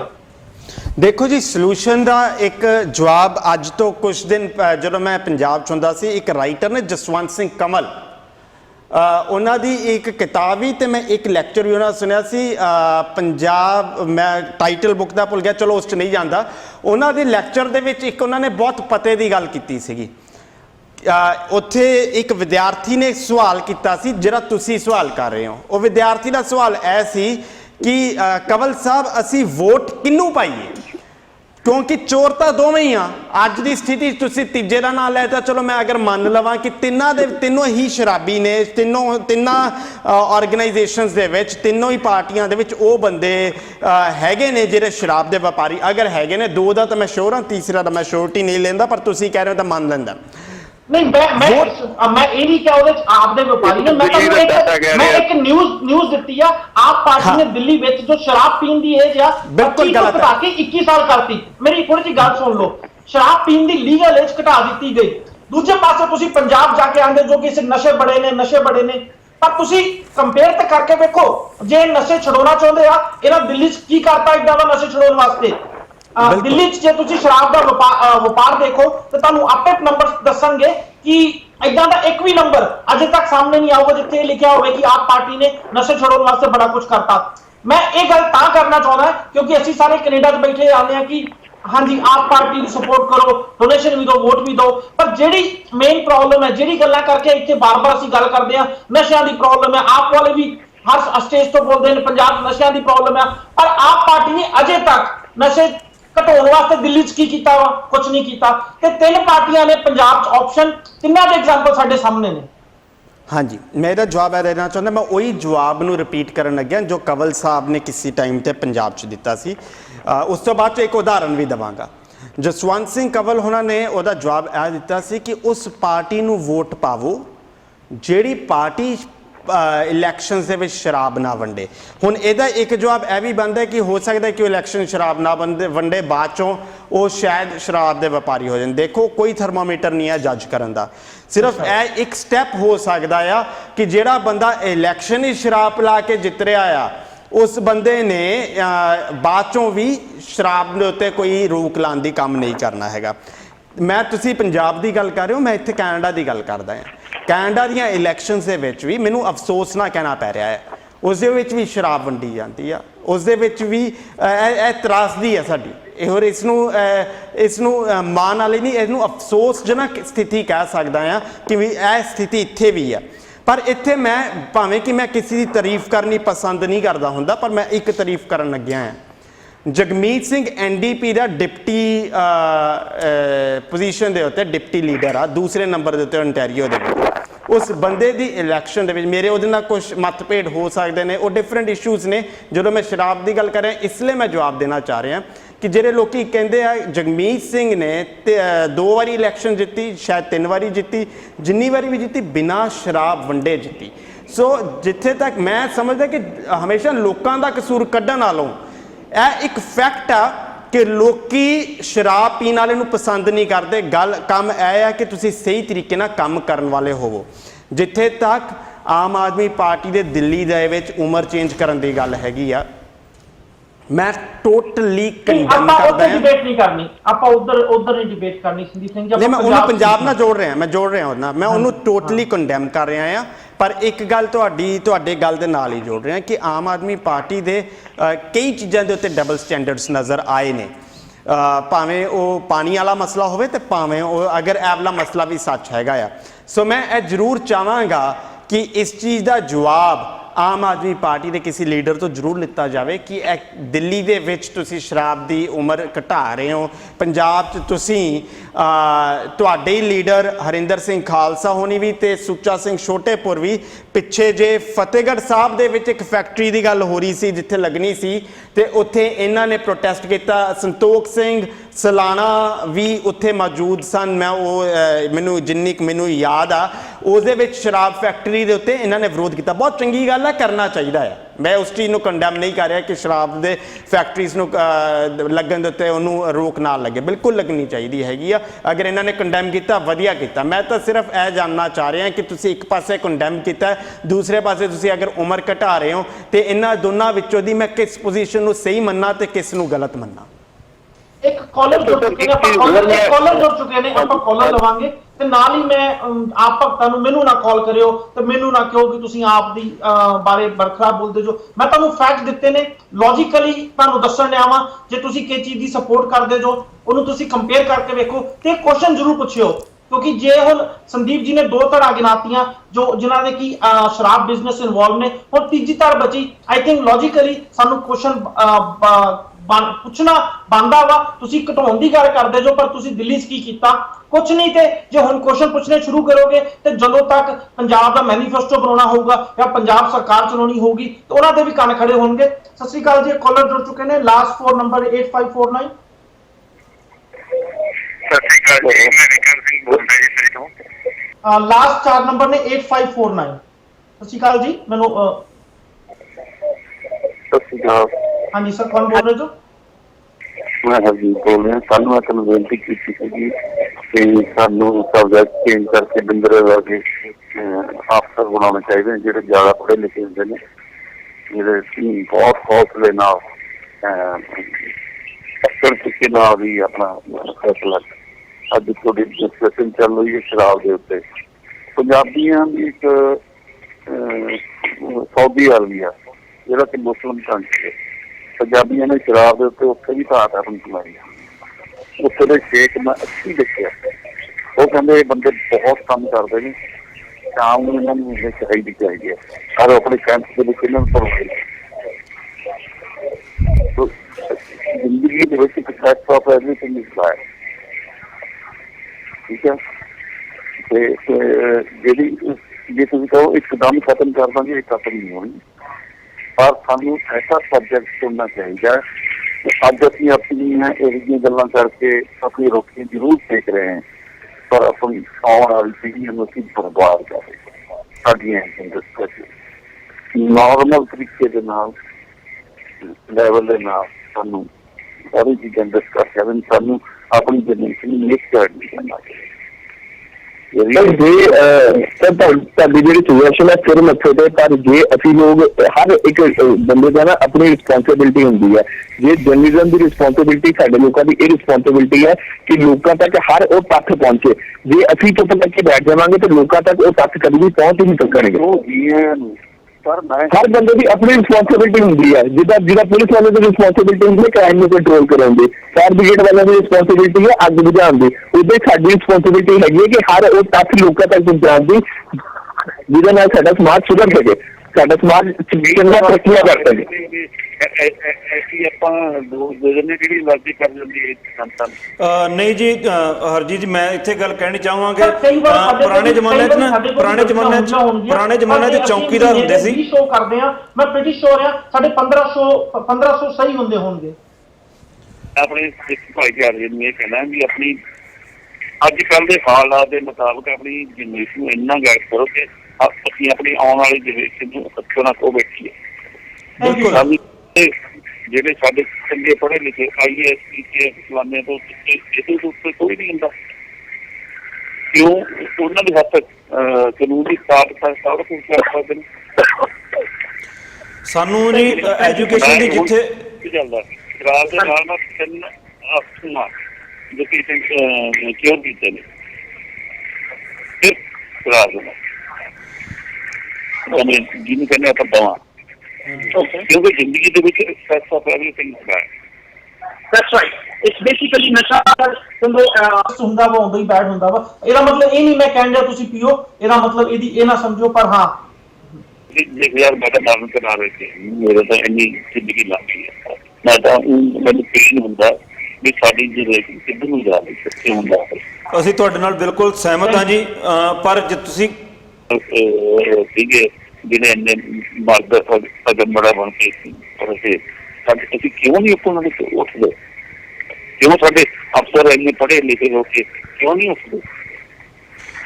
ਮੈਂ ਇੱਕ ਗੱਲ ਇੱਥੇ ਜ਼ਰੂਰ ਤੁਹਾਡੇ ਨਾਲ ਜੋੜਨੀ ਚਾਹਾਂਗਾ ਜੀ। ਅਫਸਰ ਜਿਹੜੇ ਸਾਡੇ ਅਫਸਰ ਪੜ੍ਹੇ ਲਿਖੇ ਹੈਗੇ ਨੇ ਉਹਨਾਂ ਦੀਆਂ ਥੈਂਕ ਯੂ ਜੀ। ਇੱਕ ਕਾਲਰ ਹੋਰ ਜੁੜ ਚੁੱਕੇ ਨੇ, ਲਾਸਟ 4 ਨੰਬਰ 5001। ਸਤਿ ਸ਼੍ਰੀ ਅਕਾਲ ਜੀ। ਸਤਿ ਸ਼੍ਰੀ ਅਕਾਲ ਜੀ। ਸਤਿ ਸ਼੍ਰੀ ਅਕਾਲ, ਮੈਂ ਵਿਕਰਮ ਸਿੰਘ ਬੋਲ ਰਿਹਾ ਜੀ ਸਰੀ ਤੋਂ। ਸੌਰੀ ਵਿਕਰਮ ਸਿੰਘ ਜੀ, ਪਹਿਲਾਂ ਮੈਂ ਤੁਹਾਡੀ ਸ਼ਾਇਦ ਗੱਲ ਕਰਤੀ ਸੀ, ਮੈਨੂੰ ਤੁਹਾਡੀ ਆਵਾਜ਼ ਨਹੀਂ ਆਈ ਸੀ ਤੇ ਮੈਂ ਨੰਬਰ ਰਿਪੀਟ ਕਰਤਾ, ਸੌਰੀ ਫॉर दैट। ਹਾਂਜੀ ਵਿਕਰਮ ਸਿੰਘ ਜੀ। ਕੋਈ ਗੱਲ ਨਹੀਂ। ਅੱਜ ਦਾ ਜਿਹੜਾ ਕਨਸੈਪਟ ਹੈ ਜੀ, ਪਤਾ ਲੱਗਿਆ ਪੰਜਾਬ ਦੇ ਵਿੱਚ ਇੰਨਾ ਜ਼ਿਆਦਾ ਨਸ਼ਾ ਆ ਗਿਆ, ਸਾਡੇ ਲਈ ਬਹੁਤ ਹੀ ਮੰਦਭਾਗੀ ਖਬਰ ਹੈ ਜੀ। ਇਹ ਪੰਜਾਬ ਦੇ ਜਿਹੜੀ ਨੌਜਵਾਨ ਹੈ ਰੁਲ ਕੇ ਬਿਲਕੁਲ ਸਾਨੂੰ ਕਈਆਂ ਤਾਂ ਨਹੀਂ ਪਤਾ ਲੱਗਦਾ ਕਿ ਹਜ਼ਾਰਾਂ ਕਰੋੜ ਦਾ ਨਸ਼ਾ ਜਿਹੜਾ ਪੰਜਾਬ ਦੇ ਵਿੱਚ ਇੰਨਾ ਖਪਤ ਹੋ ਚੁੱਕਿਆ। ਕਿਤੇ ਨਾ ਕਿਤੇ ਜੀ ਇਹਦੇ ਵਿੱਚ ਮੇਨ ਜਿਹੜਾ ਰੋਲ ਮਾਡਲ ਸੂਬਾ ਸਰਕਾਰ ਨਿਭਾ ਰਹੀ ਹੈ, ਜਿਹੜਾ ਬਹੁਤ ਗਲਤ ਹੈ, ਕਿਉਂਕਿ ਸੂਬਾ ਸਰਕਾਰ ਕਿਸੇ ਵੀ ਸੈਂਟਰ ਦੀ ਕਿਸੇ ਵੀ ਆਪਾਂ ਰਾਜ ਦੀ ਚਾਹੇ ਤੋਂ ਬਹੁਤ ਕੁਝ ਕਰ ਸਕਦੀ ਹੈ। ਪੰਜਾਬ ਦੀ ਸੂਬਾ ਸਰਕਾਰ ਨੇ ਪਿੱਛੇ ਜੇ ਆਪਾਂ ਖਬਰ ਪੜ੍ਹੀ ਸੀਗੀ ਕਿ ਠੇਕੇ ਹੋਰ ਖੋਲਾਂਗੇ ਤੇ ਪਤਾ ਨਹੀਂ ਕਿੰਨੇ ਸਕੂਲ ਇਹਨਾਂ ਨੇ ਬੰਦ ਕਰਤੇ ਸੀ, ਉਹਨਾਂ ਦੀ ਜਗ੍ਹਾ ਤੇ ਠੇਕੇ ਇਹਨਾਂ ਨੇ ਹੋਰ ਵਧਾ ਦਿੱਤੇ ਸੀਗੇ ਥੋੜੇ ਜਿਹੇ। ਅੱਜ ਹੀ ਆਪਾਂ ਕੋਈ ਜ਼ਿਲ੍ਹਾ ਚੱਕ ਕੇ ਵੇਖ ਲਓ ਪੰਜਾਬ ਦਾ, ਉੱਥੇ ਆਪਾਂ ਸਰਕਾਰੀ ਸਕੂਲ ਦੇਖ ਲਓ ਤੇ ਉੱਥੋਂ ਦੇ ਠੇਕੇ ਦੇਖ ਲਓ, ਮੇਰੇ ਖਿਆਲ ਠੇਕੇ ਵੱਧ ਨਿਕਲਣਗੇ ਤੇ ਸਕੂਲ ਘੱਟ ਨਿਕਲਣਗੇ। ਤੇ ਕਿਤੇ ਨਾ ਕਿਤੇ ਸੂਬਾ ਸਰਕਾਰ ਦਾ ਬਹੁਤ ਵੱਡਾ ਹੱਥ ਹੈ ਜੀ। ਅਗਰ ਸੂਬਾ ਸਰਕਾਰ ਆਪਣਾ ਐਜੂਕੇਸ਼ਨ ਨੂੰ ਲੈ ਕੇ ਆਵੇ ਤੇ ਨੌਜਵਾਨ ਆਪਣਾ ਬਿਲਕੁਲ ਜੀ ਨਸ਼ਿਆਂ ਤੋਂ ਬਚ ਸਕਦਾ ਜੀ। ਉਹ ਅੱਛਾ ਵਾਸਤੇ ਪੜੂਗਾ, ਕਿਉਂਕਿ ਅਗਰ ਉਹਦੇ ਕੋਲ 4 ਪੈਸੇ ਹੈਗੇ, ਨੌਕਰੀ ਹੈਗੀ ਹੈ ਕਿਤੇ, ਉਹ ਬਿਲਕੁਲ ਨਸ਼ਿਆਂ ਤੋਂ ਬਚੂਗਾ। ਅੱਜ ਕੱਲ ਹੋ ਕੀ ਰਿਹਾ ਜੀ, ਲੋਕਾਂ ਬੱਚਿਆਂ ਕੋਲ ਨਾ ਤਾਂ ਐਜੂਕੇਸ਼ਨ ਆ ਰਹੀ ਹੈ, ਉਹ ਅਨਪੜ੍ਹ ਹੈਗੀ ਹੈ, ਉਹ ਰਾਹ ਜਾਂਦੀਆਂ ਦੀ ਜਾਂ ਤਾਂ ਬੁੜੀਆਂ ਦੀਆਂ ਚੈਨਾ ਕੀਤੀ ਜਾਂਦੀ ਹੈ ਜਾਂ ਕਿਸੇ ਦੇ ਘਰੇ ਵੜ ਕੇ ਆਹੀ ਬਸ ਬੱਟਲ ਵਾੜ ਕੇ ਚੱਕੀ ਜਾਂਦੇ ਆ। ਹੋਰ ਕਰੇ ਕੀ ਜੀ? ਆਹੀ ਮੇਨ ਗੱਲ ਹੈ ਜੀ, ਸੂਬਾ ਸਰਕਾਰ ਦਾ ਬਹੁਤ ਵੱਡਾ ਹੱਥ ਹੈ ਜੀ ਪੰਜਾਬ ਦੇ ਵਿੱਚ ਨਸ਼ੇ ਵਧਾਉਣ ਦਾ। Thank you sir, thank you for the call. Jarmanjit Singh ਸਾਡੇ ਨਾਲ ਜੁੜ ਚੁੱਕੇ ਨੇ। ਜਰਮਨਜੀਤ ਸਿੰਘ ਜੀ, ਤੁਹਾਡਾ ਸ਼ੋਅ ਦੇ ਵਿੱਚ ਸਵਾਗਤ ਹੈ। ਬਹੁਤ ਬਹੁਤ ਧੰਨਵਾਦ ਜੀ। ਹਰਪ੍ਰੀਤ ਜੀ, ਮੈਂ ਬਸ ਇੱਕ ਗੱਲ ਕਹਿ ਕੇ ਸਮਾਪਤੀ ਕਰਾਂਗਾ। ਮੈਂ ਜਰਮਨ ਜੀ ਦੇ ਵਿਚਾਰ ਜ਼ਰੂਰ ਲੈਣਾ ਚਾਹੂੰਗਾ ਇੱਥੇ ਸੰਦੀਪ ਸਿੰਘ ਜੀ, ਉਸ ਤੋਂ ਬਾਅਦ ਆਪਾਂ ਤੁਹਾਡੇ ਉੱਤੇ ਵਾਪਸ ਆਵਾਂਗੇ। ਹਾਂਜੀ ਜਰਮਨ ਜੀ, ਕੀ ਕਹਿਣਾ ਚਾਹੁੰਦੇ ਹੋ? ਸਭ ਤੋਂ ਪਹਿਲਾਂ ਤੇ ਮੈਂ ਇਹ ਕਹਿਣਾ ਚਾਹੁੰਦਾ ਕਿ ਪਿਛਲੇ ਦਿਨੀ ਇਹ ਤਰਨਤਾਰਨ ਜ਼ਿਲ੍ਹੇ ਦੇ ਵਿੱਚ ਇੱਕ ਪੱਟੀ ਤਹਿਸੀਲ ਪੈਂਦੀ ਆ, ਉੱਥੋਂ ਦੇ ਇੱਕ ਨਾ ਮਨਜੀਤ ਸਿੰਘ ਨੌਜਵਾਨ ਦੀ ਨਸ਼ਿਆਂ ਦੇ ਕਾਰਨ ਕਰਕੇ ਡੈਥ ਹੋ ਗਈ ਸੀ ਹਾਂ, ਪਰਸੋਂ। ਨੌਜਵਾਨ ਪਾਰਟੀਵਾਲੀ ਦੇ ਵਿੱਚ। ਤੇ ਜਦੋਂ ਉਹਦੀ ਲਾਸ਼ ਨੂੰ ਉਹਦੇ ਨੂੰ ਸੰਸਕਾਰ ਕਰਨ ਲਿਜਾ ਰਹੇ ਤਾਂ ਉਹਦੇ ਪਿਤਾ ਨੂੰ ਇਹਨਾਂ ਦਾ ਪਰਿਵਾਰ ਇਹਨਾਂ ਝੰਜੋੜਿਆ ਗਿਆ। ਉਹਨਾਂ ਨੇ ਇੱਕ ਮੰਗ ਪੱਤਰ, ਇੱਕ ਮੈਮੋਰੈਂਡਮ ਉਹਦੀ ਲਾਸ਼ ਦੇ ਉੱਤੇ ਜਿਹੜਾ ਕਫਨ ਹੁੰਦਾ ਉੱਤੇ ਲਿਖਿਆ ਦੇਸ਼ ਦੇ ਪ੍ਰਧਾਨ ਮੰਤਰੀ ਨੂੰ, ਇਹ ਕਹਿਣ ਲਈ ਕਿ ਸਾਡਾ ਪੁੱਤ ਤਾਂ ਚਲਾ ਗਿਆ ਪਰ ਦੇਸ਼ ਦੇ ਜਿਹੜੇ ਦੂਜੇ ਨੌਜਵਾਨ ਹੈ, ਪੰਜਾਬ ਦੇ ਦੂਜੇ ਨੌਜਵਾਨ ਹੈ, ਉਹਨਾਂ ਨੂੰ ਬਚਾਇਆ ਜਾਵੇ। ਅੱਜ ਤੁਸੀਂ ਦੇਖ ਲਓ ਕਿ ਪੰਜਾਬ ਦੇ ਵਿੱਚ ਇਹ ਨੌਬਤ ਆ ਗਈ ਹੈ ਕਿ ਪੁੱਤ ਕਹਿਣ ਦਾ ਮਤਲਬ ਹੈ ਕਿ ਕਾਨੀ ਦੇ ਮਣਕੇ ਹੌਲੀ ਹੌਲੀ ਕਰਕੇ ਗਿਰ ਰਹੇ ਨੇ ਪਰ ਸਰਕਾਰ ਸੁੱਤੀਆਂ ਹੋਈਆਂ ਨੇ। ਕਹਿਣ ਦਾ ਮਤਲਬ ਹੈ ਕਿ ਸਾਡੀ ਜਵਾਨੀ ਹੌਲੀ ਹੌਲੀ ਜਾ ਰਹੀ ਹੈ ਪਰ ਮਾਂ ਪਿਓ ਦੀ ਇਹ ਨੌਬਤ ਆ ਗਈ ਹੈ ਕਿ ਕਫਨ ਦੇ ਉੱਤੇ ਲਿਖ ਕੇ ਦੇਣਾ ਪੈ ਰਿਹਾ ਕਿ ਸਾਡੇ ਪੁੱਤ ਜਾ ਰਹੇ ਨੇ, ਬਚਾ ਲਓ ਬਚਾ ਲਓ। ਜੇਕਰ ਗੱਲ ਕੀਤੀ ਜਾਵੇ ਪੰਜਾਬ ਦੇ ਵਿੱਚ ਸ਼ਰਾਬ ਦੇ ਠੇਕਿਆਂ ਦੀ, ਵਾਕਿਆ ਹੀ ਇੱਕ ਪਹਿਲੀ ਸਟੇਜ ਹੈ ਨਸ਼ਿਆਂ ਦੇ ਉੱਤੇ ਨੌਜਵਾਨਾਂ ਨੂੰ ਲਾਉਣ ਦੀ। ਅੱਜ ਜੇਕਰ ਗੱਲ ਕੀਤੀ ਜਾਵੇ ਨੌਜਵਾਨੀ ਦਾ, ਨੌਜਵਾਨ ਸ਼ਰਾਬ ਪੀਣ ਨੂੰ ਆਪਣਾ ਇੱਕ ਸਟੇਟਸ ਸਿੰਬਲ ਸਮਝਣ ਲੱਗ ਗਿਆ। ਆਹ ਹਾਲਤ ਆ ਗਈ ਸਾਡੇ ਪੰਜਾਬ ਦੀ, ਜਿੱਥੇ ਜਿਹੜੇ ਪੰਜਾਬ ਨੇ ਕਦੇ ਭਗਤ ਸਿੰਘ ਵਰਗੇ ਸੂਰਮੇ ਪੈਦਾ ਕੀਤੇ ਸੀ, ਅੱਜ ਉੱਥੇ ਨਸ਼ਈ ਪੈਦਾ ਹੋ ਰਿਹਾ। ਮੈਂ ਬਿਲਕੁਲ ਇਹ ਫੋਕ ਕੇ ਕਹਿਣਾ ਇਹ ਗੱਲ ਕਿ ਜਿੱਥੇ ਅੱਜ ਨਸ਼ਈ ਪੈਦਾ ਹੋ ਰਿਹਾ, ਭਗਤ ਸਿੰਘ ਵਰਗੇ ਨੌਜਵਾਨ ਹੁਣ ਕਦੀ ਪੈਦਾ ਨਹੀਂ ਹੋਣਗੇ। ਮੈਨੂੰ ਲੱਗਦਾ ਕਿ ਜੇਕਰ ਇਹੋ ਜਿਹੀਆਂ ਸਰਕਾਰਾਂ ਰਹਿਣਗੀਆਂ। ਜੇਕਰ ਗੱਲ ਕੀਤੀ ਜਾਵੇ ਪੰਜਾਬ ਸਰਕਾਰ ਦੇ ਅੰਕੜਿਆਂ ਦੀ, ਤੁਸੀਂ ਜਿਵੇਂ ਦੱਸਿਆ ਕਿ 10,000 ਤੋਂ ਉੱਤੇ ਦੇਸੀ ਅਤੇ ਅੰਗਰੇਜ਼ੀ ਸ਼ਰਾਬ ਦੇ ਠੇਕੇ ਪੰਜਾਬ ਦੇ ਵਿੱਚ ਹੋ ਗਏ। ਜੇਕਰ ਗੱਲ ਕੀਤੀ ਜਾਵੇ ਸਕੂਲਾਂ ਦੀ ਜਾਂ ਹੈਲਥ ਸੈਂਟਰਾਂ ਦੀ, ਜਾਂ ਹੈਲਥ ਸੈਂਟਰ ਤਾਂ ਪੰਜਾਬ ਦੇ ਵਿੱਚ ਸਿਰਫ 3156 ਉਹਦੇ ਮੁਕਾਬਲੇ। ਤੁਹਾਡੀ ਹੋਰ ਗੱਲ ਹੈ ਕਿ ਕਈ ਪੰਚਾਇਤਾਂ ਨੇ ਆਬਕਾਰੀ ਵਿਭਾਗ ਨੂੰ ਮਤੇ ਪਾ ਕੇ ਪਿੰਡਾਂ ਦੇ ਵਿੱਚੋਂ ਜਿਹੜੇ ਆਪਣੇ ਠੇਕੇ ਉਹ ਬੰਦ ਕਰਨ ਲਈ ਮਤੇ ਵੀ ਪਾਏ। ਉਹਦੇ ਵਿੱਚ ਸਿਰਫ 232 ਪੰਚਾਇਤਾਂ ਪਿੰਡ ਇਹੋ ਜਿਹੇ ਜਿਨ੍ਹਾਂ ਨੇ ਇਹ ਮਤੇ ਪਾਸ ਕੀਤੇ, ਪਰ ਉਹਨਾਂ ਸਾਰਿਆਂ ਦੇ ਮਤੇ ਮਨਜ਼ੂਰ ਕਿਉਂ ਨਹੀਂ ਕੀਤੇ ਗਏ? ਸਿਰਫ 163 ਪਿੰਡਾਂ ਦੇ ਵਿੱਚ ਇਹ ਮਤੇ ਮਨਜ਼ੂਰ ਕਰਕੇ ਉਹਨਾਂ ਦੇ ਠੇਕੇ ਬੰਦ ਕੀਤੇ ਗਏ। ਬਾਕੀ ਜਿਹੜੇ 69 ਸੀ ਉਹਨਾਂ ਦੇ ਕਿਉਂ ਨਹੀਂ, ਉਹਨਾਂ ਦੇ ਠੇਕੇ ਸ਼ਿਫਟ ਕਰ ਦਿੱਤੇ ਗਏ।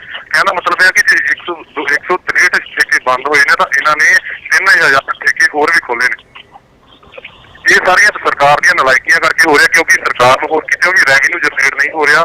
ਸਿਰਫ ਉਹ ਸਰਕਾਰ ਚਾਹੁੰਦੀ ਆ ਕਿ ਹਾਂ ਪੰਜਾਬ ਦੇ ਜਿਹੜੇ ਪੰਜਾਬੀ ਸ਼ਰਾਬ ਪੀਣ ਦੇ ਸ਼ੌਕੀਨ ਆ, ਇਹਦੇ ਠੇਕੇ ਖੁੱਲ ਜਾਓ, ਤੁਹਾਡਾ ਵਾਧੂ ਕਮਾਈ ਆਊਗੀ। ਹੁਣ ਦੇਖਣਾ ਇਹ ਹੋਵੇਗਾ ਕਿ ਚਾਹੇ ਜੇ ਅਕਾਲੀ ਹੋਵੇ ਚਾਹੇ ਕਾਂਗਰਸ ਹੋਵੇ, ਕੋਈ ਵੀ ਪਾਰਟੀ ਹੋ, ਇਹਨਾਂ ਦੇ ਕਾਰੋਬਾਰ ਇੱਕ ਨੇ। ਇਹ ਜਿਹੜੇ ਜਿੱਥੇ ਇਹਨਾਂ ਦੇ ਕਾਰੋਬਾਰ ਇੱਕ ਹੁੰਦੇ ਨੇ ਉੱਥੇ ਬੋਲਦੇ ਹੀ ਨਹੀਂ ਹੈ, ਉੱਥੇ ਇਹਨਾਂ ਦੀ ਇੱਕ ਸੁਰ ਹੁੰਦੀ ਹੈ। ਜੇਕਰ ਗੱਲ ਕੀਤੀ ਜਾਵੇ ਟਰਾਂਸਪੋਰਟ ਦੀ, ਇਹਨਾਂ ਨੇ ਅਕਾਲੀ ਭਾਜਪਾ ਦੇ ਜਿੰਨੇ ਵੀ ਆਪਣੇ ਕਾਂਗਰਸੀ, ਇਹਨਾਂ ਨੇ ਟਰਾਂਸਪੋਰਟ ਨੀਤੀ ਵੀ ਪੰਜਾਬ ਦੇ ਵਿੱਚ ਇਹੋ ਜਿਹੀ ਬਣਾਈ ਹੈ ਕਿ ਇਹਨਾਂ ਨੇ, ਕਿਉਂਕਿ ਬੱਸਾਂ ਚੱਲਦੀਆਂ ਲੋਕਾਂ ਦੀਆਂ, ਹੁਣ ਉਹਦੇ ਚ ਕੀ ਆ ਕਿ ਬੱਸਾਂ ਇਹਨਾਂ ਨੇ ਚੱਲਦੀਆਂ ਨੇ, ਜਿਹੜਾ ਟਰਾਂਸਪੋਰਟ ਵਿਭਾਗ ਪਬਲਿਕ ਉਹ ਸਾਰਾ ਉਹ ਖੁੰਝੇ ਲੱਗਾ ਹੋਇਆ ਵਾ, ਉਹ ਟੁੱਟੀਆਂ ਬੱਸਾਂ ਉਹਨਾਂ ਨੂੰ ਦੇਖਦੇ ਨਹੀਂ ਪਏ। ਹੁਣ ਉੱਥੋਂ ਜਿੱਥੋਂ ਰੈਵਨਿਊ ਜਨਰੇਟ ਹੋਣਾ ਵਾ, ਉੱਥੋਂ ਇਹਨਾਂ ਨੇ ਸਾਰੇ ਜਿਹੜੇ ਸਰਕਾਰ ਤੋਂ ਰੈਵਨਿਊ ਜਨਰੇਟ ਹੋਣਾ, ਉਹ ਸਾਰੇ ਇਹਨਾਂ ਦੇ ਅਦਾਰੇ ਉਹ ਸਾਰੇ ਬੰਦ ਹੋਣ ਕਿਨਾਰੇ ਨੇ। ਇਹਨਾਂ ਨੇ ਆਪਣੇ ਪਰਸਨਲ ਅਦਾਰੇ ਚਲਾਏ ਹੋਏ ਨੇ। ਕਹਿਣ ਦਾ ਮਤਲਬ ਹੈ ਕਿ ਆਪਣੀਆਂ ਪਰਸਨਲ ਨੀਤੀਆਂ ਦੇ ਕਰਕੇ ਆਪਣੇ ਜਿਹੜੇ ਨਿੱਜੀ ਮਫਾਦਾਂ ਲਈ ਪੰਜਾਬ ਨੂੰ ਇਹ ਡੋਬਣ ਕਿਨਾਰੇ ਖੜੇ ਹੋਏ ਨੇ। ਥੈਂਕ ਯੂ ਜਰਮਨ ਜੀ, ਨਾਲ ਬਣੇ ਰਹੋ ਸਾਡੇ, ਮੈਂ ਤੁਹਾਨੂੰ ਚਾਹਾਂਗਾ ਤੁਸੀਂ ਨਾਲ ਬਣੇ ਰਹੋ। ਪਰ ਸਬਦੀਸ਼ ਜੀ ਤੇ ਦਿਲਰਾਜ ਜੀ ਨੂੰ ਬੋਲਣ ਦਾ ਕਾਫੀ ਘੱਟ ਮੌਕਾ ਮਿਲਿਆ। ਮੈਂ ਸਬਦੀਸ਼ ਜੀ ਤੇ ਦਿਲਰਾਜ ਜੀ ਨੂੰ ਜ਼ਰੂਰ ਚਾਹੂੰਗਾ ਕਿ ਉਹ ਡਿਬੇਟ ਜੁਆਇਨ ਕਰਨ ਲਈ ਪਲੀਜ਼। ਹਰਪ੍ਰੀਤ ਜੀ, ਮੈਂ ਤੁਸੀਂ ਕਿਹਾ ਕਿ ਆਮ ਆਦਮੀ ਪਾਰਟੀ ਦੀ ਗੱਲ ਚੱਲ ਰਹੀ ਸੀ ਜੀ, ਮੈਂ ਵੀ ਬਹੁਤਾ ਫੋਕਸ ਆਮ ਆਦਮੀ ਪਾਰਟੀ ਨੂੰ ਰੱਖਾਂਗਾ। ਪਰ ਇੱਕ ਹੋਰ ਮੈਂ ਪਿੱਛੇ ਜੇ ਇੱਕ ਆਰਟੀਕਲ ਪੜ੍ਹਿਆ ਸੀ, ਉਹ ਮੈਂ ਜ਼ਰੂਰ ਆਪਣੇ ਦਰਸ਼ਕਾਂ ਤੱਕ ਤੇ ਆਪਣੇ ਪੈਨਲਿਸਟ ਤੱਕ ਰੱਖਣਾ ਚਾਹੁੰਦਾ ਵਾਂ। ਏਜ ਉਮਰ ਤੱਕ ਘਟਾਈ 21 ਸਾਲ ਕਰ ਦਿੱਤੀ ਗਈ। ਪਰ ਇੱਕ ਜਿਹੜੀ ਹੋਰ ਬੜੀ ਵਧੀਆ ਚੀਜ਼ ਆਮ ਆਦਮੀ ਪਾਰਟੀ ਨੇ ਕੀਤੀ ਤੇ ਬੜਾ ਉਹ ਆਪਣੀ ਪਿੱਠ ਤਪਾਉਂਦੇ ਪਏ ਨੇ, ਈਸਟ ਦਿੱਲੀ ਦੇ ਵਿੱਚ ਇੰਡੀਆ ਦਾ ਪਹਿਲਾ ਵੂਮਨ ਲਿਕਰ ਸਟੋਰ ਖੋਲਿਆ ਕਿ ਵੂਮਨ ਸੇਫਲੀ ਕਿਸੇ ਵੀ ਲਿਕਰ ਸਟੋਰ ਤੇ ਜਾ ਕੇ ਦਾਰੂ ਖਰੀਦ ਸਕਦੀਆਂ ਵਾ। ਤੇ ਆਪਾਂ ਇੱਕ ਵਾਰ ਮੈਂ ਚਾਹੂੰਗਾ ਦਿਲਰਾਜ ਜੀ, ਇੱਕ ਵਾਰ ਮੈਂ ਚਾਹੂੰਗਾ ਤੁਸੀਂ ਫਿਰ ਤੋਂ ਇਹ ਗੱਲ ਰਿਪੀਟ ਕਰੋ, ਥੋੜਾ ਉੱਚੀ ਬੋਲਿਓ। ਹਾਂਜੀ ਹਰਪ੍ਰੀਤ ਜੀ, ਈਸਟ ਦਿੱਲੀ ਦੇ ਵਿੱਚ ਇੰਡੀਆ ਦਾ ਪਹਿਲਾ woman liquor store Aam Aadmi party ਨੇ DLF ਦੀ ਗੈਲਰੀ ਦੇ ਬਿਲਕੁਲ ਨਾਲ ਐਡਜੋਇਨਿੰਗ ਖੋਲਿਆ ਤੇ ਆਪਣੀ ਪਿੱਠ ਤਪਾਉਂਦੇ ਪਏ ਨੇ ਆਮ ਆਦਮੀ ਪਾਰਟੀ ਦੇ ਸਾਰੇ ਲੀਡਰ। 29 ਦਸੰਬਰ ਦੀ ਮੈਨੂੰ ਗੱਲ ਹੈ, ਮੈਂ ਹਜੇ ਵੀ ਸੁਣਿਆ ਸੀ ਮਨੀਸ਼ ਸਿਸੋਦੀਆ ਦੀ ਉਹ ਇੰਟਰਵਿਊ, ਤੇ ਜਦੋਂ ਕਿਸੇ ਪੱਤਰਕਾਰ ਨੇ ਇੱਕ ਪ੍ਰਸ਼ਨ ਪੁੱਛਿਆ ਸੀਗਾ ਤੇ ਉਹਨਾਂ ਨੇ ਪਿੱਠ ਤਪਾਈ ਸੀ ਕਿ ਅਸੀਂ ਵੂਮਨਸ ਲਈ ਸੇਫ ਐਨਵਾਇਰਨਮੈਂਟ ਕਰਨੇ ਆ ਕਿ ਉਹ ਸੇਫਲੀ ਕਿਸੇ ਵੀ ਠੇਕੇ ਤੇ ਜਾ ਕੇ ਤੇ ਦਾਰੂ ਖਰੀਦ ਸਕਣ। ਇਹਦੇ ਤੋਂ ਸਾਨੂੰ ਇਹ ਸੋਚਣਾ ਚਾਹੀਦਾ ਕਿ ਜੇ ਆਮ ਆਦਮੀ ਪਾਰਟੀ ਪੰਜਾਬ ਵਿੱਚ ਆਂਦੀ ਹੈ ਤੇ ਉਹ ਵੀ ਅਕਾਲੀ ਭਾਜਪਾ ਜਾਂ ਕਾਂਗਰਸ ਤੋਂ ਕੁਝ ਉਲਟ ਨਹੀਂ ਕਰੇਗੀ, ਉਹ ਵੀ ਜੋ ਉਹਨਾਂ ਦੀਆਂ ਨੀਤੀਆਂ ਸੀਗੀਆਂ ਉਦਾਂ ਹੀ ਕਰੇਗੀ ਤੇ ਹੋ ਸਕਦਾ ਪੰਜਾਬ ਵਿੱਚ ਵੀ ਵੂਮਨ ਲਿਕਰ ਸਟੋਰ ਵੀ ਖੁੱਲ ਜਾਣ। ਹਾਂਜੀ ਪ੍ਰਧਾਨ ਜੀ, ਦੇਖੋ ਪੰਜਾਬ ਹੋਵੇ ਜਾਂ ਦਿੱਲੀ ਜਾਂ ਭਾਰਤ ਦਾ ਕੋਈ ਵੀ ਹਿੱਸਾ ਉਹਨਾਂ ਥਾਵਾਂ ਨੂੰ ਛੱਡ ਕੇ ਜਿੱਥੇ ਸ਼ਰਾਬ ਦੇ ਉੱਤੇ ਪਾਬੰਦੀ ਲੱਗੀ ਹੈ ਜਾਂ ਡਰਾਈ ਸਟੇਟ ਦਾ ਜਿਹਨੂੰ ਦਿੱਤਾ ਗਿਆ ਦਰਜਾ, ਉਹਨਾਂ ਥਾਵਾਂ ਨੂੰ ਛੱਡ ਲਓ। ਤੇ ਮੇਰਾ ਨਹੀਂ ਖਿਆਲ ਕਿ ਅਸੀਂ ਕਿਸੇ ਵੀ ਹੁਕਮਰਾਨ ਪਾਰਟੀ ਨੂੰ ਜਾਂ ਵਿਰੋਧੀ ਧਿਰ ਦੀ ਪਾਰਟੀ ਨੂੰ ਇਸ ਗੱਲ ਲਈ ਮਾਫ ਕਰ ਸਕੀਏ ਕਿ ਉਹ ਕੋਈ ਲਿਕਰ ਦੇ ਮਾਮਲੇ ਦੇ ਉੱਤੇ, ਦਾਰੂ ਦੇ ਮਾਮਲੇ ਦੇ ਉੱਤੇ ਕੋਈ ਅਲੱਗ-ਅਲੱਗ ਪਾਲਿਸੀ ਰੱਖੀ ਬੈਠੀ। ਸਾਡੇ ਲਈ ਸਭ ਤੋਂ ਵੱਡਾ ਸਵਾਲ ਇਹ ਹੈ ਕਿ ਪੰਜਾਬ ਦੇ ਵਿੱਚ ਇਹ ਹਾਲਾਤ ਪੈਦਾ ਕਿਉਂ ਹੋ ਗਏ। ਪੰਜਾਬੀਆਂ ਨੇ ਸ਼ਰਾਬ ਨੂੰ ਆਪਣੇ ਕਲਚਰ ਦਾ ਹਿੱਸਾ ਕਿਵੇਂ ਬਣਾ ਲਿਆ ਤੇ ਕਿਹਨਾਂ ਹਾਲਾਤ ਦੇ ਵਿੱਚ ਬਣਾ ਲਿਆ। ਜੇ ਅਸੀਂ ਪੰਜਾਬ ਦੇ ਹਾਲਾਤ ਦਾ ਜਾਇਜ਼ਾ ਲੈਣ ਦਾ ਯਤਨ ਕਰੀਏ ਤੇ ਮੈਂ ਸਮਝਦਾ ਇਹਦੇ ਪਿੱਛੇ ਕੁਝ ਹਿਸਟੋਰੀਕਲ ਕਾਰਨ ਨੇ, ਕੁਝ ਪੋਲੀਟੀਕਲ ਤੇ ਸੋਸ਼ਲ ਕਾਰਨ ਨੇ, ਔਰ ਉਹਨਾਂ ਕਾਰਨਾਂ ਨੇ ਸਾਡੇ ਸਮਾਜ ਦੇ ਅੰਦਰ ਜ਼ਰੂਰ ਗੜਬੜਾਂ ਪੈਦਾ ਕੀਤੀਆਂ ਨੇ। ਇਹਨਾਂ ਗੜਬੜਾਂ ਦਾ ਮੈਂ ਸਿੱਧਾ ਸੰਬੰਧ ਜੋੜਦਾ, ਜਦੋਂ ਪੰਜਾਬ ਦੇ ਵਿੱਚ ਦਹਿਸ਼ਤਗਰਦੀ ਦਾ ਦੌਰ ਚੱਲ ਰਿਹਾ ਸੀ, ਉਦੋਂ ਜਿਹੜਾ ਪਹਿਲਾ ਕੰਮ ਪੰਜਾਬ ਦੀ ਪੁਲਿਸ ਨੇ ਕੀਤਾ ਉਹ ਇਹ ਸੀ ਕਿ ਹੋਰਨਾਂ ਗੱਲਾਂ ਲਈ ਬੇਸ਼ੱਕ ਛਾਪੇ ਮਾਰੇ ਜਾਣ, ਟੈਰਰਿਸਟਾਂ ਨੂੰ ਫੜਨ ਲਈ ਬੇਸ਼ੱਕ ਛਾਪੇ ਮਾਰੇ ਜਾਣ, ਬੇਕਸੂਰ ਨੌਜਵਾਨਾਂ ਨੂੰ ਚੁੱਕਣ ਲਈ ਬੇਸ਼ੱਕ ਛਾਪੇ ਮਾਰੇ ਜਾਣ, ਝੂਠੇ ਮੁਕਾਬਲੇ ਕਰਨ ਲਈ ਬੇਸ਼ੱਕ ਪੁਲਿਸ ਸਰਗਰਮੀ ਕਰੇ, ਪਰ ਉਹ ਪਿੰਡਾਂ ਦੇ ਵਿੱਚ, ਘਰਾਂ ਦੇ ਵਿੱਚ ਨਿਕਲਣ ਵਾਲੀ ਦੇਸੀ ਸ਼ਰਾਬ ਦੀਆਂ ਭੱਠੀਆਂ ਨੂੰ ਰੋਕਣ ਲਈ ਕੋਈ ਕਾਰਵਾਈ ਨਹੀਂ ਕਰੇਗੀ। ਇਹ ਕਾਰਵਾਈ ਹੁਣ ਆ ਕੇ ਉਦੋਂ ਕਰਨੀ ਸ਼ੁਰੂ ਹੋਈ ਜਦੋਂ ਸੋ ਕਾਲਡ ਹਾਲਾਤ ਠੀਕ ਹੋ ਗਏ। ਹਾਲਾਤ ਠੀਕ ਨਹੀਂ ਹੋ ਗਏ ਜੀ ਸਰਦੀਪ ਜੀ, ਜਦੋਂ ਇਹਨਾਂ ਨੇ ਠੇਕੇ ਆਪਣੇ ਚਲਾਉਣੇ ਸ਼ੁਰੂ ਕਰਤੇ। ਗੱਲ ਕੰਪਲੀਟ ਹੋ ਲੈਂਦੇ ਪਲੀਜ਼। ਮੈਂ ਬਹੁਤ ਦੇਰ ਤੋਂ ਤੁਹਾਡੀਆਂ ਹੀ ਗੱਲਾਂ ਸੁਣ ਰਿਹਾ, ਮੇਰਾ ਕੱਲ 90 ਘੰਟੇ ਤੋਂ ਜ਼ਿਆਦਾ ਹੋ ਗਿਆ, ਮੈਂ ਵਿੱਚ ਬੋਲ ਕੇ ਵੀ ਨਹੀਂ ਕਿਹਾ ਕਿ ਮੈਨੂੰ ਟਾਈਮ ਦਿਓ। ਮੈਂ ਇਹ ਕਹਿੰਦਾ ਕਿ ਇਹਦੇ ਪਿੱਛੇ ਜਿਹੜੇ ਹਿਸਟੋਰੀਕਲ ਕਾਰਨ ਨੇ ਇਹਨਾਂ ਨੂੰ ਸਮਝੇ ਜਾਣ ਦੀ ਜ਼ਰੂਰਤ ਹੈ।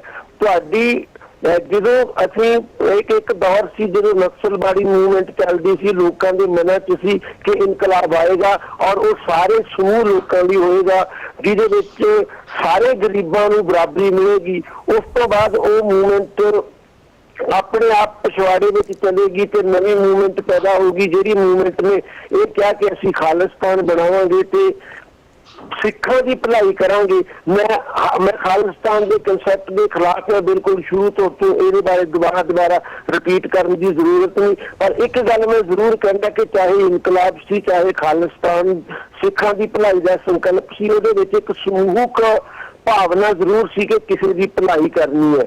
ਅੱਤਵਾਦ ਤੋਂ ਬਾਅਦ ਪੰਜਾਬ ਦੇ ਵਿੱਚ ਸਮੂਹਕ ਸੁਪਨਿਆਂ ਦਾ ਹੀ ਅੰਤ ਹੋ ਗਿਆ ਤੇ ਜਿਹੜੀ ਸੁਸਾਇਟੀ ਦੇ ਵਿੱਚ ਸਮੂਹਕ ਸੁਪਨਿਆਂ ਦਾ ਅੰਤ ਹੋਵੇ ਉੱਥੇ ਅਕਸਰ ਸਰਕਾਰਾਂ ਦੀਆਂ ਸਾਜ਼ਿਸ਼ਾਂ, ਪੈਸੇ ਕਮਾਉਣ ਵਾਲਿਆਂ ਦੀਆਂ ਸਾਜ਼ਿਸ਼ਾਂ ਸਫਲ ਹੁੰਦੀਆਂ ਤੇ ਨੌਜਵਾਨ ਨਸ਼ਿਆਂ ਦੇ ਰਾਹ ਪੈਂਦੇ।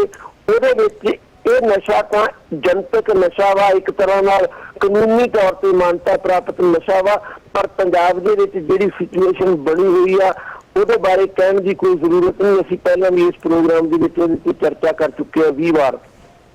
ਸਵਾਲ ਸਿਰਫ ਇਹ ਹੈ ਕਿ ਅਸੀਂ ਸਮਾਜ ਨੂੰ ਦੁਬਾਰਾ ਕਿਸੇ ਐਸੇ ਸੁਪਨੇ ਨਾਲ ਜੋੜ ਸਕਦੇ ਹਾਂ ਕਿ ਨਹੀਂ ਜਿਹੜੇ ਸੁਪਨਾ ਨੌਜਵਾਨਾਂ ਦੇ ਅੰਦਰ ਨਵੇਂ ਆਦਰਸ਼ ਪੈਦਾ ਕਰੇ। ਜੇ ਨਵੇਂ ਆਦਰਸ਼ ਨੌਜਵਾਨਾਂ ਦੇ ਵਿੱਚ ਪੈਦਾ ਨਹੀਂ ਹੁੰਦੇ ਤੇ ਉਹਦੇ ਨਾਲ ਕੋਈ ਬਹੁਤ ਜ਼ਿਆਦਾ ਫਰਕ ਨਹੀਂ ਪੈਣ ਵਾਲਾ ਕਿ ਤੁਸੀਂ ਇਹ ਕਹੋ ਕਿ ਸਰਕਾਰਾਂ ਪਾਬੰਦੀ ਲਾ ਦੇਣ, ਸਰਕਾਰਾਂ ਇਹ ਕਰ ਦੇਣ, ਸਰਕਾਰਾਂ ਉਹ ਕਰ ਦੇਣ।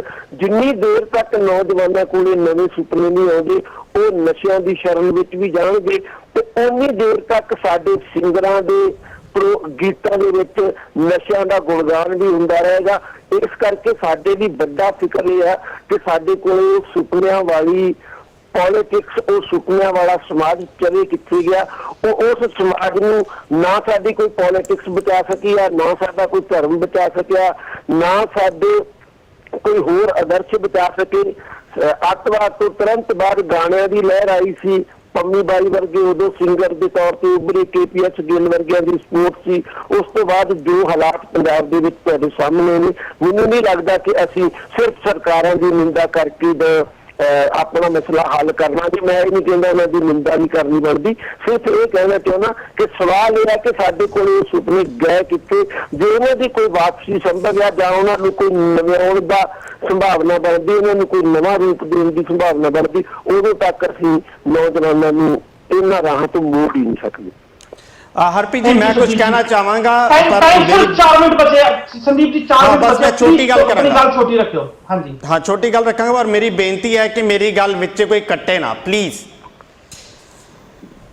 ਮੈਨੂੰ ਇਸ ਗੱਲ ਦੀ ਖੁਸ਼ੀ ਹੈ ਕਿ ਮੈਨੂੰ ਇਸ ਗੱਲ ਦੀ ਖੁਸ਼ੀ ਹੈ ਕਿ ਪੈਨਲਿਸਟ ਦੇ ਵਿੱਚੋਂ ਦੀ ਇਸ ਗੱਲ ਇਹ ਗੱਲ ਉਹਨਾਂ ਨੇ ਮੰਨੀ ਆ, ਪੈਨਲਿਸਟ ਵਿੱਚੋਂ ਕਿਸੇ ਨੇ, ਕਿ ਹਿੰਦੁਸਤਾਨ ਦੀ ਦਹਿਸ਼ਤਗਰਦ ਸਰਕਾਰ ਨੇ ਪੰਜਾਬ ਦੇ ਵਿੱਚ ਤੇ ਬਾਕੀ ਸਟੇਟਸ ਦੇ ਵਿੱਚ ਨਸ਼ੇ ਨੂੰ ਪ੍ਰਫੁੱਲਤ ਕੀਤਾ ਆ, ਭਾਵੇਂ ਉਹ ਲawfully ਹੋਵੇ ਜਾਂ ਅਨਲawfully, ਚਲੋ ਆਪਾਂ ਉਸ ਚੱਕਰ 'ਚ ਨਹੀਂ ਪੈਂਦੇ।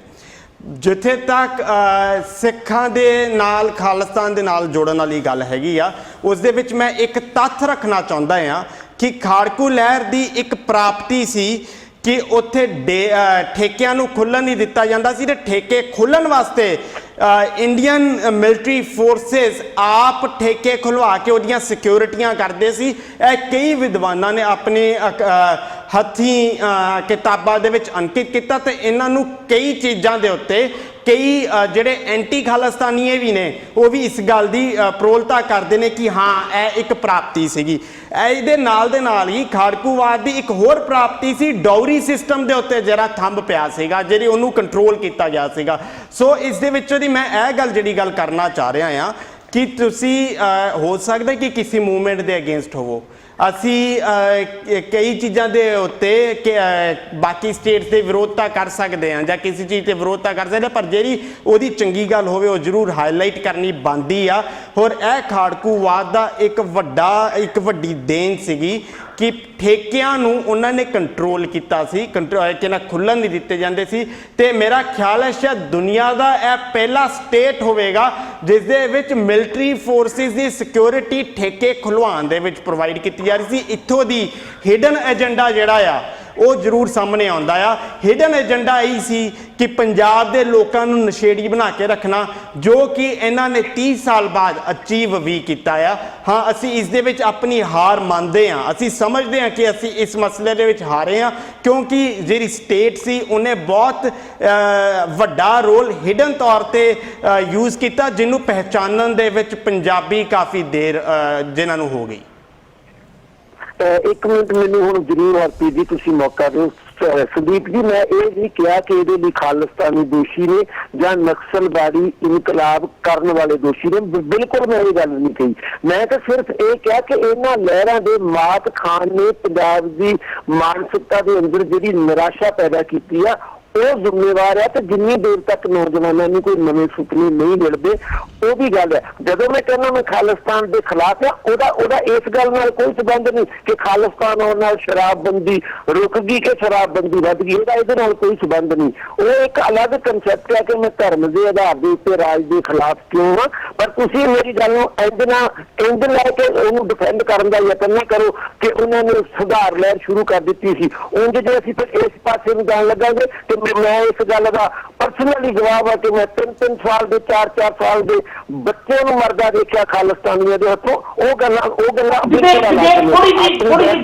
ਦੇਖੋ, ਤੁਸੀਂ ਅੱਜ ਫੇਰ ਉਹ ਗੱਲ ਚਲੇ ਗਏ ਹੋ। ਮੈਂ ਉਸ ਦਿਨ ਪੰਨੂ ਸਾਹਿਬ ਨੇ ਵੀ ਤੁਹਾਨੂੰ ਕਿਹਾ ਸੀ ਕਿ ਤੁਸੀਂ ਉਹਨਾਂ ਦੇ ਨਾਮ ਦੇਵੋ। ਤੁਸੀਂ ਹਮੇਸ਼ਾ ਤੁਸੀਂ ਜਾਂ ਕੁਝ ਹੋਰ ਬੰਦੇ ਇਹ ਗੱਲ ਕਹਿ ਦਿੰਦੇ ਆ ਕਿ ਉਹਨਾਂ ਨੇ ਮਰਦੇ ਦੇ ਕੇ ਬਾਈ ਨੇਮ ਦਵੋ। ਮੈਂ ਨਾਂ ਲੈਣਾ ਸੰਦੀਪ ਜੀ, ਮੈਂ ਨਾਂ ਲੈਣਾ ਜਗਜੀਤ ਸਿੰਘ ਪੈਂਟਾ ਜਿਹਨੇ ਕਾਲੀਗਰਜ ਦੇ ਵਿੱਚ ਇੱਕ ਮਿੰਟ ਲੱਗੇ ਸੰਦੀਪ ਜੀ ਡਿਬੇਟ ਨਹੀਂ ਆ, ਡਿਬੇਟ ਖਾਲਿਸਤਾਨ ਮੂਵਮੈਂਟ ਬਾਰੇ ਨਹੀਂ ਆ, ਡਿਬੇਟ ਖਾੜਕੂ ਮੂਵਮੈਂਟ ਬਾਰੇ ਨਹੀਂ। ਹਰਪ੍ਰੀਤ ਜੀ, ਮੈਂ ਕਦੇ ਨਹੀਂ ਲੈ ਕੇ ਜਾਂਦਾ, ਮੈਂ ਕਦੇ ਨਹੀਂ ਲੈ ਕੇ ਜਾਂਦਾ, ਵੀ ਡੋਨਟ ਹੈਵ ਟਾਈਮ। ਮੈਂ ਸ਼ੁਰੂ ਤੋਂ ਲਵਾਂਗਾ ਵੀ ਜਾਵਾਂਗਾ ਸਰ। ਦਿਲਰਾਜ ਸਿੰਘ ਜੀ ਕੋਲ ਦਿਲਰਾਜ ਸਿੰਘ ਜੀ ਕੋਲ ਦਿਲਰਾਜ ਸਿੰਘ ਜੀ ਕੋਲ ਦਿਲਰਾਜ ਸਿੰਘ ਜੀ ਕੋਲ ਕਿੱਧਰ ਲੈ ਜਾਂਦੇ ਦਿਲਰਾਜ ਸਿੰਘ ਜੀ ਕੋਲ ਸਬਦੀਪ ਜੀ ਪਲੀਜ਼ ਸੁਪਨਿਆਂ ਦਾ ਅੰਤ ਹੋ ਗਿਆ। ਮੈਂ ਦਿਲਰਾਜ ਸਿੰਘ ਜੀ ਪਲੀਜ਼ ਕੋਲ ਜ਼ਿੰਮੇਵਾਰ ਨਹੀਂ ਜਾਂ ਨਕਸਲਵਾਦੀ ਜ਼ਿੰਮੇਵਾਰ ਜੀ ਇੱਕ ਮਿੰਟ, ਮੈਂ ਬਸ ਇੰਨਾ ਹੀ ਕਹਿਣਾ ਚਾਹਾਂਗਾ ਹਰਪ੍ਰੀਤ ਜੀ ਕਿ ਮੇਰੇ ਪਹਿਲੇ ਵੀ ਕਿਸੇ ਸਾਥੀ ਨੇ ਸ਼ਾਇਦ ਕੁਲਵੀਰ ਜੀ ਨੇ ਕਿਹਾ ਸੀਗਾ ਕਿ ਲੋਕਾਂ ਵਿੱਚ ਨਿਰਾਸ਼ਾ ਵਾ। ਹੁਣ ਸਦੀਪ ਜੀ ਨੇ ਵੀ ਕਿਤੇ ਨਾ ਕਿਤੇ ਉਹ ਕਿਹਾ ਕਿ ਲੋਕਾਂ ਵਿੱਚ ਨਿਰਾਸ਼ਾ ਵਾ।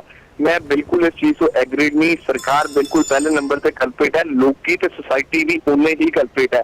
ਅੱਜ ਇਹ ਉਹੀ ਪੰਜਾਬ ਹੈ ਜਿੱਥੇ ਕਾਫੀ ਗਿਣਤੀ ਸ਼ਰਾਬ ਨਹੀਂ ਵੀ ਪੀਂਦੀ, ਠੇਕੇ ਉਹਨਾਂ ਲਈ ਵੀ ਉਨੇ ਹੀ ਨੇ, ਠੇਕੇ ਸਰਕਾਰਾਂ ਜਿੱਥੇ ਬੋਤਲਾਂ ਉਹਨਾਂ ਲਈ ਵੀ ਉਨੀਆਂ ਨੇ, ਪਰ ਕਾਫੀ ਗਿਣਤੀ ਸ਼ਰਾਬ ਨਹੀਂ ਵੀ ਪੀਂਦੀ। ਇਹ ਤਾਂ ਉਹੀ ਗੱਲ ਹੋ ਗਈ, ਲੋਕਾਂ ਦੀ ਨਿਰਾਸ਼ਾ ਵਾ ਤੇ ਦਾਰੂ ਪੀਵਾਂਗੇ, ਮੀਂਹ ਪਏਗਾ ਤੇ ਦਾਰੂ ਪੀਵਾਂਗੇ, ਧੁੱਪ ਚੜੇਗੀ ਤੇ ਦਾਰੂ ਪੀਵਾਂਗੇ। ਇਹ ਤਾਂ ਬਹਾਨੇ ਕੱਢੇ ਹੋਏ ਨੇ। ਜੇ ਸਾਡੀ ਯੰਗ ਜਨਰੇਸ਼ਨ ਜਾਂ ਬਜ਼ੁਰਗ ਜਾਂ ਜਿਹੜਾ ਵੀ ਉਹ ਬੰਦਾ ਜਿਹੜਾ ਸ਼ਰਾਬ ਪੀਂਦਾ ਵਾ ਤੇ ਐਕਸੈਸ ਪੀਂਦਾ ਵਾ, ਜਿਹਦੀ ਫੈਮਿਲੀ ਲਾਈਫ ਡਿਸਟਰਬ ਹੁੰਦੀ ਹੈਗੀ ਹੈ, ਇਹ ਉਹਨੂੰ ਵੀ ਓਨਾ ਹੀ ਸੋਚਣਾ ਪਏਗਾ ਜਿੰਨਾ ਸਰਕਾਰਾਂ ਨੂੰ ਸੋਚਣਾ ਪਏਗਾ। ਦੋਨੋਂ ਹੀ ਓਨੇ ਕਨਫਿਡੈਂਟ ਨੇ, ਚਾਹੇ ਉਹ ਸਰਕਾਰਾਂ ਵਾ, ਚਾਹੇ ਲੋਕੀ ਹੈ, ਚਾਹੇ ਸੁਸਾਇਟੀ ਹੈ। ਅੱਜ ਤੁਸੀਂ ਜਿਹੜੇ ਮਰਜ਼ੀ ਵਿਆਹ ਤੇ ਚਲੇ ਜਾਓ, ਉੱਥੇ ਦਾਰੂ ਵੀ ਵਧੀਆ ਹੋਏਗੀ ਤੇ ਢੇਰ ਲੱਗਾ ਹੋਏਗਾ ਤੇ ਲੋਕੀ ਦਵਾ ਕੇ ਪੀਂਦੇ ਹੋਣਗੇ। ਸਾਡੀ ਆਪਣੀ ਸੁਸਾਇਟੀ ਹੀ ਮਾੜੀ ਬਣ ਚੁੱਕੀ ਹੈਗੀ ਆ। ਜੇ ਆਪਾਂ ਸੁਸਾਇਟੀ ਆ, ਅਸੀਂ ਆਪ ਵਿੱਚ ਮੈਂ ਆਪਣੇ ਆਪ ਨੂੰ ਵੀ ਉਨਾ ਹੀ ਰਿਸਪੌਂਸਿਬਲ ਸਮਝਦਾ ਜਿੰਨਾ ਮੈਂ ਬਾਕੀ ਲੋਕਾਂ ਨੂੰ ਕਹਿਣਾ ਪਿਆ ਵਾ। ਸਾਨੂੰ ਸਾਰਿਆਂ ਨੂੰ ਵੀ ਰੀਵਰਕ ਕਰਨ ਦੀ ਲੋੜ ਹੈਗੀ ਹੈ। ਸਾਨੂੰ ਸਾਰਿਆਂ ਨੂੰ ਵੀ ਸੋਚਣ ਦੀ ਲੋੜ ਹੈ ਕਿ ਜਿੱਥੇ ਆਪਾਂ ਗੁਰੂ ਗ੍ਰੰਥ ਸਾਹਿਬ ਜੀ ਦੇ ਅੱਗੇ 4 ਫੇਰੇ ਲੈਣੇ ਆ ਵਿਆਹਾਂ ਸ਼ਾਦੀਆਂ ਵਿੱਚ, ਕੀ ਉੱਥੇ ਪੈਲਸਾਂ ਵਿੱਚ ਦਾਰੂ ਆਪਾਂ ਨੂੰ ਲੋਕਾਂ ਨੂੰ ਰੱਖਣੀ ਨਹੀਂ ਚਾਹੀਦੀ ਹੈ? ਅਸੀਂ ਵੀ ਸਾਨੂੰ ਆਪਣੇ ਆਪ ਤੋਂ ਅੱਜ ਲੋੜ ਹੈ, ਹਰ ਬੰਦੇ ਨੂੰ ਆਪਣੇ ਆਪ ਤੋਂ ਇੱਕ ਕੁਐਸਚਨ ਪੁੱਛਣ ਦੀ ਕਿ ਅਸੀਂ ਸਹੀ ਸਮਾਜ ਦੀ ਵੱਲ ਜਾ ਰਹੇ ਹਾਂ। ਕੀ ਦਾਰੂ ਜਿਹੜੀ ਜਿੱਦਾਂ ਆਪਾਂ ਵਧਾਉਂਦੇ ਪਏ ਆ, ਕੀ ਉਦਾਂ ਵਧਣੀ ਚਾਹੀਦੀ ਹੈਗੀ ਹੈ? ਕੀ ਸਾਡੀ ਅਗਲੀ ਪੀੜ੍ਹੀ ਖਰਾਬ ਹੋਏਗੀ ਜੇ ਦਾਰੂ ਏਦਾਂ ਹੀ ਵਧੇਗੀ? ਜੇ ਟਾਈਮ ਨਹੀਂ ਬਚਿਆ ਆਪਣੇ ਕੋਲ। ਥੈਂਕ ਯੂ ਟਾਈਮ ਬਿਲਕੁਲ ਨਹੀਂ ਬਚਿਆ। ਮੈਂ ਸਾਰੇ ਗੈਸਟ ਨੂੰ ਇੱਕ ਵਾਰ ਥੈਂਕ ਯੂ ਕਹਿਣਾ ਚਾਹੂੰਗਾ। ਕੁਲਵੀਰ ਜੀ, ਸੰਦੀਪ ਜੀ, ਜਰਮਨ ਜੀ, ਦਿਲਰਾਜ ਜੀ ਐਂਡ ਸਬਦੀਪ ਜੀ, ਤੁਸੀਂ ਸਾਰੇ ਮੇਰੇ ਨਾਲ ਜੁੜੇ। ਉਹ ਕਾਲਰਾਂ ਦਾ ਵੀ ਥੈਂਕ ਯੂ ਜਿਨ੍ਹਾਂ ਕਾਲਰਾਂ ਕੀਤੀਆਂ। ਕਾਫੀ ਕਾਲਾਂ ਅਸੀਂ ਚੱਕ ਨਹੀਂ ਪਾਏ, ਉਹਨਾਂ ਤੋਂ ਮਾਫੀ ਚਾਹੁੰਦੇ ਆ। ਉਮੀਦ ਕਰਦੇ ਆ ਤੁਹਾਨੂੰ ਸਾਡੀ ਅੱਜ ਦੀ ਕੋਸ਼ਿਸ਼ ਪਸੰਦ ਆਈ ਹੋਊਗੀ। ਇੱਥੇ ਮੈਨੂੰ ਤੇ ਮੇਰੀ ਸਾਰੀ ਟੀਮ ਨੂੰ ਦਿਓ ਇਜਾਜ਼ਤ। ਧੰਨਵਾਦ। ਧੰਨਵਾਦ।